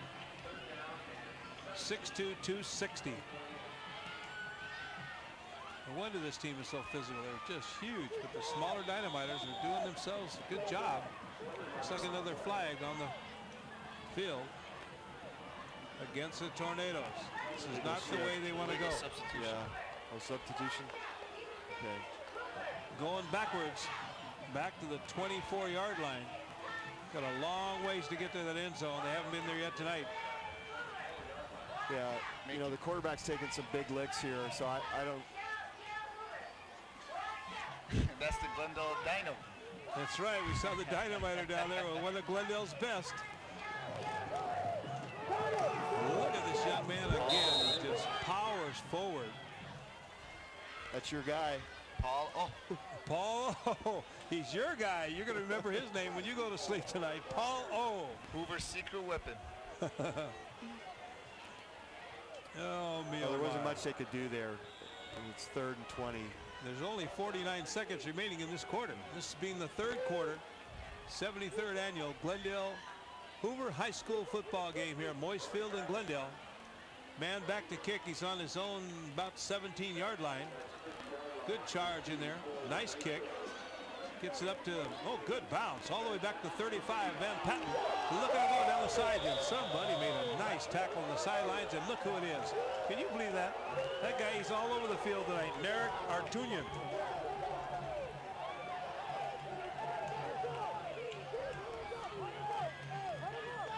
We're just not getting it done up front. And Serrano's taking some big hits. And pitch back. Paul Rodriguez again. Rodriguez over the left side, the 40, 35, 30, 20. Oh, look at this man. Narek Artunian, he just shoves it down, and they might have called a roughness penalty there. I'm not sure. We haven't got the signal yet. But it looked like an unnecessary roughness. it might have been awful close to the sidelines when he popped in one there, that's for sure. 12 seconds remaining here. The score 21-0. He steps off the penalty down to the 15, 14-yard line. Now, what's going to happen now? They're going to pass one in the end zone with the first 3 plays, I predict, for a touchdown. Okay. For the Dynamiters. We'll see if I'm right here. George Alcaraz has been quiet. Of course, I've never been wrong, ever, you know. I think George Alcaraz will get a touchdown. You think soon. he will, Yeah. Alcaraz? And He's he been says quiet. Panuchin. They give it to Panuchin. We're all wrong. Here he comes. Look at Panuchin off the left side. He scores! Oh, 305! And look at him. He's one happy Glendale High School football player. I think that might put the capper on it, Dennis. I'm sorry to say that, but you know, those things happen. This is, you know, both of us here from Glendale and you being from Hoover, it makes it sort of 2-1. You know what I'm saying? I went to Glendale High. Well, years ago. Well, my wife went to Hoover, so. But you know, Coach Patetti, the defense coordinator, said this guy's the real deal, and if they couldn't stop him, they were going to be in big trouble. He should be a fine fullback up in maybe Glendale College. Don't you think? Well, I would hope so. Nice kick. Well, he's a scholar athlete. 3.9 GPA. That's right. He did have a 3-point. I remember reading about that. 28-0 the score. That's what counts right now. All right, folks. We're ready for the kickoff now. Just 4 seconds remaining in the 3rd quarter. One more big quarter coming up, but they're going to need a whole bunch of points. Hoover, they'd have a tough time so far getting them. And Rob Schwartz has worked hard all year. I'd like to see him get on the board for Hoover's sake here. This time he takes it 1 yard in the end zone. Stepped out and would step back into the end zone with his. The rule is that if it's kicked in the end zone, it's dead, so they don't have a choice to bring it out. Okay, I thought for a second there it looked like he stepped out and come back with a back foot, and maybe that was what caused that. Gloria Vasquez and Mike Livingston from Glendale High School have got to be pretty happy right now the way the scoreboard looks, and I'm sure Hosmic Danielian and Kevin Welsh will live for another day. Kevin, one of the finest principals in the school district here, and recently Pam left, and we have a new co-principal in Haas McDaniel, and a terrific young lady who was a principal over at Toll Middle School, and I'm sure Hoover's going to go places academically as they will scholastically, on the board, football, basketball, you name it. Tough, smart, good principals as we see. Nice run, short run by Jamel Kendrick. Man back over center again. Serrano going to hand off to Ismail again. Well, he pitches it back to him. He's looking for a place to go, and the places are getting few and slim now. Good tackling. Man ran him out wide. That was George Alcaraz again. Alcaraz has been everywhere here tonight. Panuchin on the offense, Alcaraz on the defense, and Patton's had a good game. Hickox. It's been a pretty good game for these guys. They should be very proud of themselves, and I'm sure Loy Fawn is. It's sort of like the UCLA SC game. You want to win this game and this game, and that's the most important game of the whole year. You lose them all, you still want to win this game, right, Dennis? Yes, you do. Battle for the bell. You know, these coaches make about $500,000 a year, isn't that right? Not when I was coaching. Not when you were coaching. You didn't get that much? Never. Fumble. Look how dirty these white uniforms are getting out there. And Armand Ismaili will sleep well tonight, folks.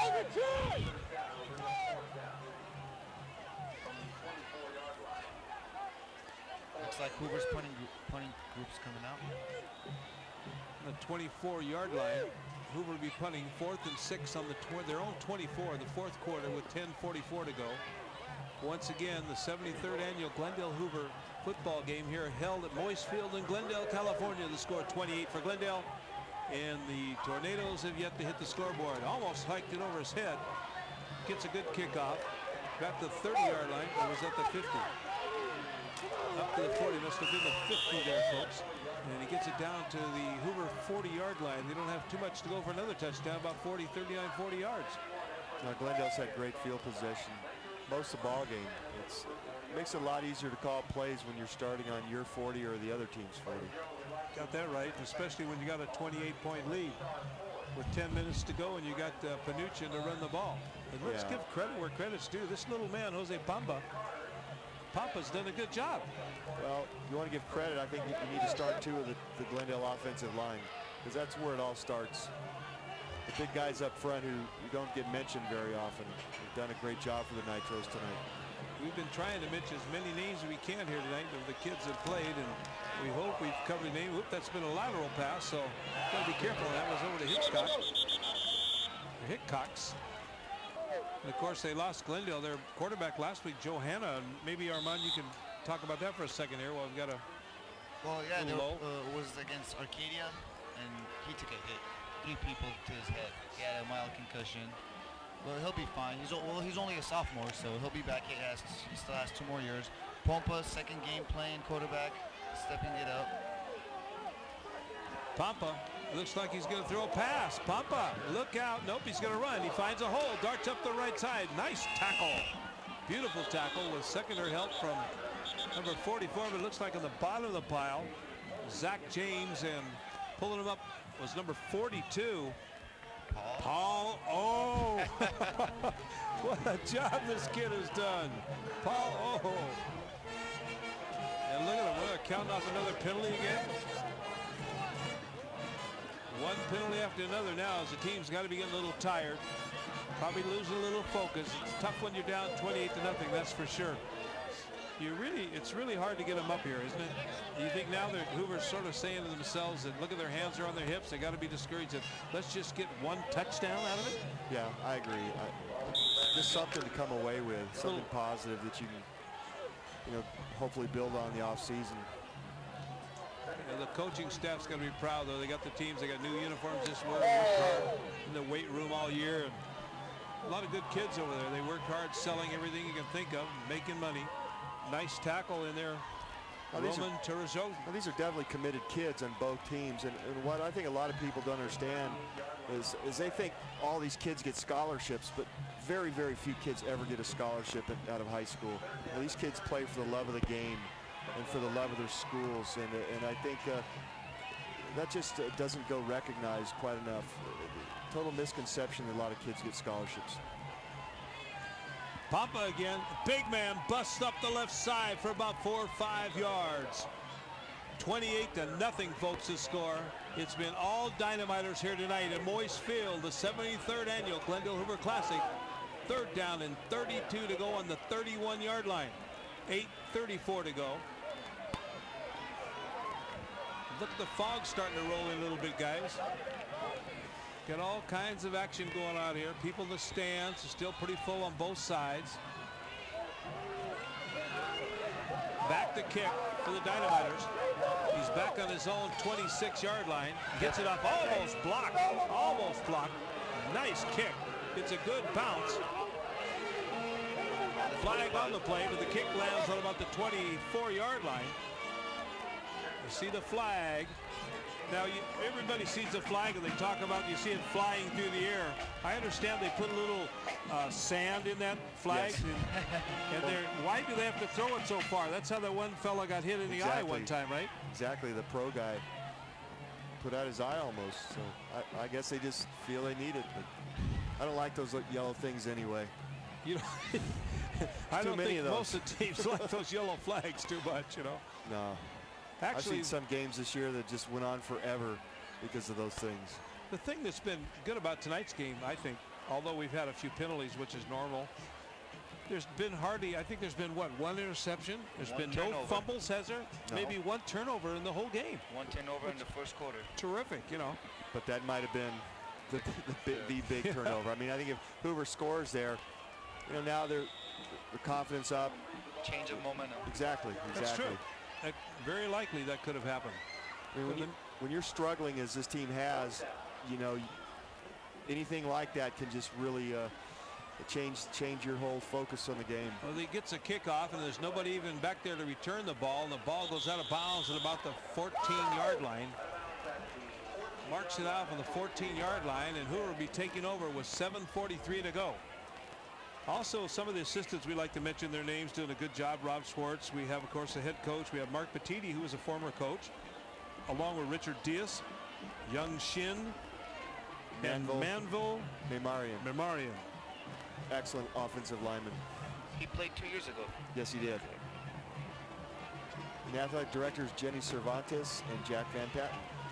And, of course, for the Glendale side, Armin. The head coach, Lloyd Fawn.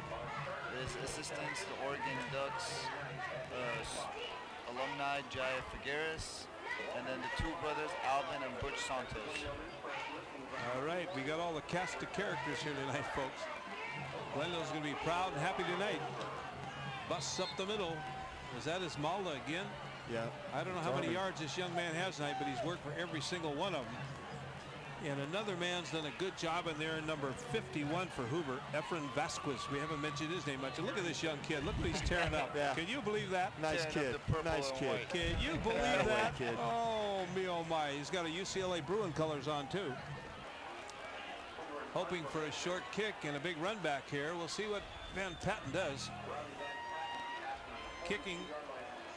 Short punt, picks it on the 45. He gets tackled immediately.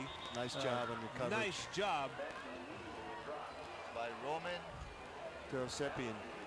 Roman Terosepian, a senior, 5'10", 155, has also done a very good job tonight. Coming out the field, you see a good player for the Dynamiters. Martin, only a sophomore. Is that Ricardo or Ricky Martin? It's Ricardo, but they call him Ricky Martin. He doesn't sing? No. Okay, just plays football. Okay. He tried. Well, when people read this score in the paper tomorrow, they're going to think that Glendale tore him up. And I hate to say it, folks, but they did on the scoreboard. But Hoover's really fighting hard, and they're hanging in there. Just cannot get going that one little shot. Pampa again. Oh, beautiful reverse. The big man on the left side. Randall Green, I believe, and they got a penalty on the play. See a perfect 10-0. That teacher's T-shirt is referring to the JV team, folks. If you didn't know, they went undefeated this year. The big win here tonight.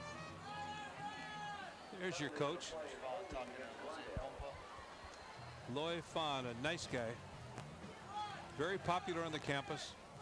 Tries to teach him everything he can think of besides football. scholastics, gets them involved with the community, fundraising. And you people that have any little pitch here that have any extra weights around that you're not using, just sit in your garage. These schools could use all the weight equipment. Anytime you want to donate anything like that to the schools, they need weight equipment. They always do. Some of the equipment gets old and they have to buy new ones, but if you might have some weightage around there, send it over to the schools. They'd appreciate it. Ebony Henry back in. He has been out of the game for a while. We didn't know he's going to play tonight. Show some of his flash out there. Look at him. He's all happy and excited. First game back since Ebony Henry, his first game back, and well, we're getting he looks pretty excited out there now. He's coming in. Now these guys have been playing 3 quarters and a half, and no wonder he's jumping up and down. The other guys are really pooped. Yeah, they are. People sometimes say, well, it's only the second team guys are in. Yeah, but those second team guys are fresh, and you're tired. And the legs get tired, right, Coach? Yeah, they do. Look at these kids from Hoover, fighting hard all night, but they're hanging in there. Be very proud of themselves. Some of them going both ways, or most of them going both ways. Another handoff. Is that Panuchin coming off the right side? Dives forward. Gets up to the 43-yard line on the Hoover side. A few subs in for the Tornadoes, particularly in the defensive backfield. Looks like we have young man Sam Kim getting in for the first time, and Danish Shabazz also in.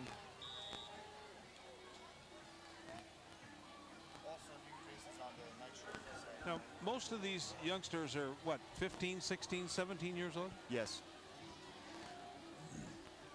Some of them played the Pee Wee Leagues and the Pop Warner. And this young man here, I believe, is going to, like they say, carry the ball on Sundays sometime. He's going to be going up to college, some college, and playing Panuchin. I think he's a terrific runner. Most of our kids, like as I was saying earlier in the game, this is their first experience at football. Here's a Warrior, folks. You're looking at him, number 24, coming off the field, Mr. Panuchin. Vladimir Panuchin out of Idaho. Can you believe that? From Russia. He likes to bake potatoes, I understand. Little choke, it didn't go over very well, did it? Back to kick. Midfield, the 50. Beautiful kick. Spiral. Drops in the 5. This man's crazy. Pick up that ball right now, but look out. He may look at him go. Gets it back to the 15-yard line. A terrific run back by that man you talked about. You're so proud of, Jamil. Well, a little more emotion than probably a good thinking there as far as fielding that punt. Jamal Kendrick. But he's at the point now where he just wanted to try to make something to happen. Well, let's hope they don't make any errors down there. It's been, like we said, a very error-prone game so far. 28-0, the Dynamiters. 4:10 to go on the clock. 1st and 10 on the 15-yard line, their own 15-yard line. That looks like bacon. Harun Hajimi, number 60. Oh, that's the Bacon Man. That's the Bacon. Oh, okay. Not Oscar Mayer. Okay. Now I know him. Oh, there's those Glendale cheerleaders, the song leaders. They've got so many new names for these gals anymore. Look at, they got their own fan club down there. Number 71, 77, done a terrific job here tonight. Etan Haratunian and Avo Benlian have done a great job all year for the Tornadoes. Big offensive lineman. Haratunian goes 260. And the other fella goes, little kid, 292. Oh, me, oh my. Nobody that big when I played football. Joe Garcia, you saw just coming off the field, a nice shot of him. And there's Jai out there still trying to keep him going. 4:10 to go. Figueres has got to be happy. One of the assistant coaches, Loy Fon. His team rose to the occasion here tonight.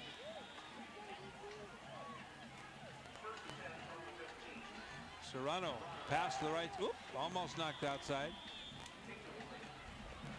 Ball was incomplete, as you can see, about 5 feet over the top of his head.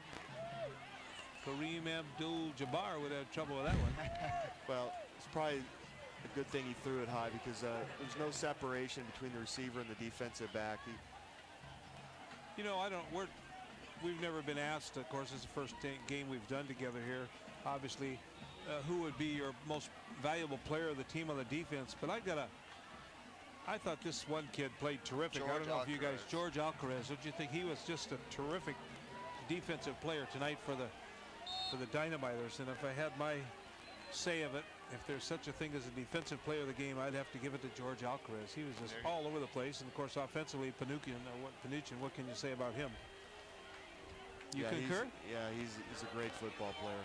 It's the first time I had a chance to see him play all year, and everything Coach Patetti said about him is true.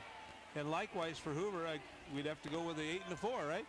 Yeah, Armin Ismaili, and fortunately Armin's coming back next year, and so is Marvin Serrano. So I think Coach Schwartz has a core of kids to work around and develop a pretty good team for next year.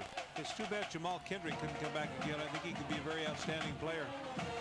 Well, they're on their own 16-yard line. Back goes Serrano. Look out behind you. Oh man, we're real wide. But they still completed the pass up to the 28. They need a lot more of those, though, folks.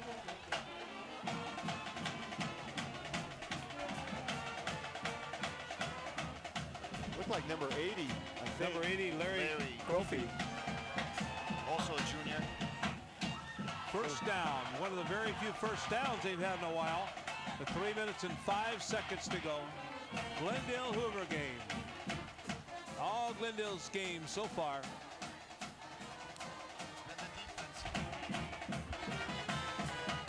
Serrano back to pass.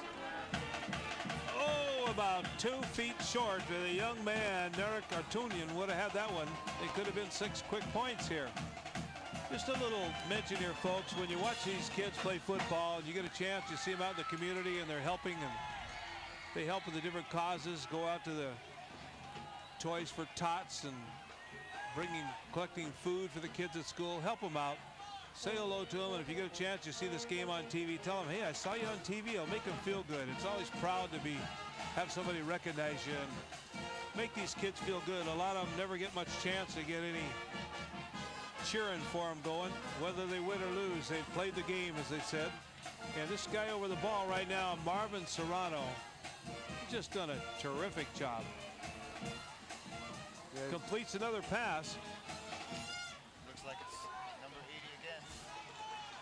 I'm saying Marvin Serrano, but was that possibly James Rowing on that last one? As far as the receiver, I think it was Narek Artonian, but it's hard to tell. First down. With this fog rolling in, it's hard to catch on some of these numbers. I thought I saw number 11 there for a minute, but it must have been Serrano still in the quarterback. Number 16, Sam Kim. Oh, Sam Kim. Okay, I saw the one that's he was the one that passed. No, it's Kurtz, Robert Kurtz. Oh, We'll get it right in. Third time's a charm, right? We went from the 11 to the 16 to the 18. Robert Kurtz. Well, Robert played a lot during the year. Got so much dirt on these uniforms, it's hard to see the number up here. Yeah, he was starting on the D line and also at tight end. So, yeah, he's a little dirty about right now. Well, we got less than 2 minutes to go, Armin, and so far, Glendale has looked terrific, and Hoover has put an honest effort out. That's about all I can say. They've had an honest effort, and there'll be a winner here tonight, and of course the inevitable loser. But it's hard to call a Hoover team a loser. They've done a good job. Yes, they have. Hard-fought game. Oh yeah, Jaya's defense has kept the Nitros on. Robert Kurtz catches a man over the middle. Jamal Kendrick. Kendrick again, Jamal Kendrick with 1:23 to go, and I'm sure the Dynamiters want a shutout here. There's another flag down. Another flag on the play.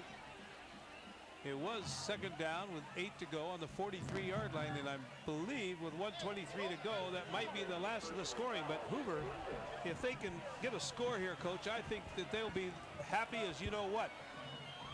Well, I don't know if they'll be real happy, but it'll take a little bit of the sting out. But this is a tough one to lose for these kids. You know, you've played in the series. You know what I'm talking about. You don't want to lose to Glendale if you're from Hoover, and if you're from Glendale, you definitely don't lose to Hoover. So it's well, you know the it's defense going to sting for a while. Yeah, you know the defense wants a shutout here. Yeah. If they give up a touchdown here, they are not going to be too happy. trust me on that one. They're on the 27-yard line with a minute to go. 1st and 10. And if Hoover scores a touchdown, if I was on the Hoover team after working hard all night, I'd be pretty happy about it. Drive up the middle, but he gets knocked down immediately. Beautiful tackle by the young man for Glendale High School. Looks like it's Marco Ramirez. Marco Ramirez, he's done an excellent job here tonight too. 43 seconds to go. 43. Down to 38, 37, 36. That's all the time left in this 73rd annual game here tonight. We want to thank Vic Pallas, who's directed this show here tonight for the Glendale Unified School District. Public Information Officer. Kurtz goes back to pass for Trey. He's got a man wide open, and he scores! Oh, my! Hoover scores, and Glendale is holding their hands up like, what happened? Jamal Kendrick, nice job. Jamal Kendrick, and the man, he's got to be happy, Coach. I don't care what you tell me, he's got to be happy. And they scored on just about the last play of the game. There's 17 seconds to go. They're going to go for the extra point. Jamal Kendrick, he was wide open. And this kid that's come in has been passing very well. Number 18, Robert Kurtz. He's a senior, 5'11", 185. Done a terrific job of passing since he's been out there. Now they're going to go for the extra point. Or they're going to go for two. 28-6. It's going to be 28-6 or 28-8. We'll find out in a minute here. Just 17 seconds to go. Pitches back. And as Mully scores the two. He's in. Final score will probably be 28-8. Although we got an onside kick. You never know in a game like this. The band is playing on for Glendale High School. The drums so loud we can hardly hear ourselves speak here. If you be looking for channel 15, Glendale Schools programming, and you can catch this game on the channel. Oh, look out, it bounced off, and Hoover may got the ball. Looks like Hoover yes, got they it. did. Hoover got it with 11 seconds to go. Ricky Pantoja. Bounced right off the front of the leg of one of the dynamiters. And we got 11 seconds. They're going to go for a Hail Mary here, a la Doug Flutie. Look at Tornadoes. They look a little weary, I'd say, Coach. Yeah, the big guy's a little tired, definitely. But they've just played themselves one whale of a ball game. I think it's tough, obviously, to lose 28-8 crosstown rivalry, because they'll remember this the rest of their lives. I'll tell you what, I can still vividly remember my senior year Glendale Hoover game. And we lost. I was playing for the Nitros, and we lost to Hoover 7-6 in the rain. And you remember it a long time. That's right. That's true. That's correct. It'll stick with you for a long time too, right? I still have, occasionally I'll still have a dream about that game, and that was almost 30 years ago. So it's a big deal in these kids' lives. Well, our team lost 53, 4, and 5 all 3 years to Hoover, and you can never change it. That's for sure. Look at Kurtz. Going to try another. Look, he have 3 guys there. Is he going to get a touchdown? The 20, the 15, the 10. Oh my! Oh my! With 2 seconds remaining on the clock, Hoover scores another touchdown. Can you believe that, Armand? If we play another quarter. That's incredible. Now, if they get the onside kick, Dennis, you want another quarter? Yeah, we need another quarter here. Oh finish my it right golly. now. Oh, me, oh my. Can you believe that guy? He scores again. Jamal Kendrick. He could have hit all 3 receivers probably, but he hit the right one because he made a beautiful sidestep and move right down the middle and off to the side. Great touch. Oh, he's got to be happy. Where was he first quarter? Now, what the chances of that happening? You tell me. I don't know what to say. Can you look at the final score? 28-14. A battle. It's been a total battle. But has it? Now they get down the red zone, and they've scored twice. Oh, I can't believe it. What a way to end this game here. 2 Hoover Tornado scores, and they're going to go for the 2, but nope. Not for the 2 this time. With 2 seconds remaining on the clock, to be time for a kickoff. Don't be surprised, folks, if Hoover gets the onside kick with no time remaining on the clock and throws another 60-yard bomb. You believe that one? I'll sell you the Brooklyn Bridge and Muskogee at the same time, okay? Okay. Incredible. But once again, we want to remind everybody There's lots going on in the Glendale schools besides athletics. Information about many other programs are available right at your fingertips by accessing the district's website at www.glendale.k12.ca.us. Everything from test scores to the popular school accountability report cards is here. Don't forget to get in touch with us and back your kids as much as you can, folks. Anytime they go to a music concert, a dance concert, anything that they are at school, any level. We have that terrific contest every year between the schools, the Battle of the Bands. We have the College Wit Bowl, whatever you want to call it. They get out there, and Crescenta Valley's been doing very well lately, and Hoover had a big win a couple of years ago. Been a great game here tonight. Everybody seems to split the pie, and tonight it's Glendale's game, 28-14 now. What do you think the chances are of Hoover getting this back? Boy, he kicked that one hard, right into the hands of a man to stop the game, Victor Bard, and that'll be it, folks. Now let's just watch him.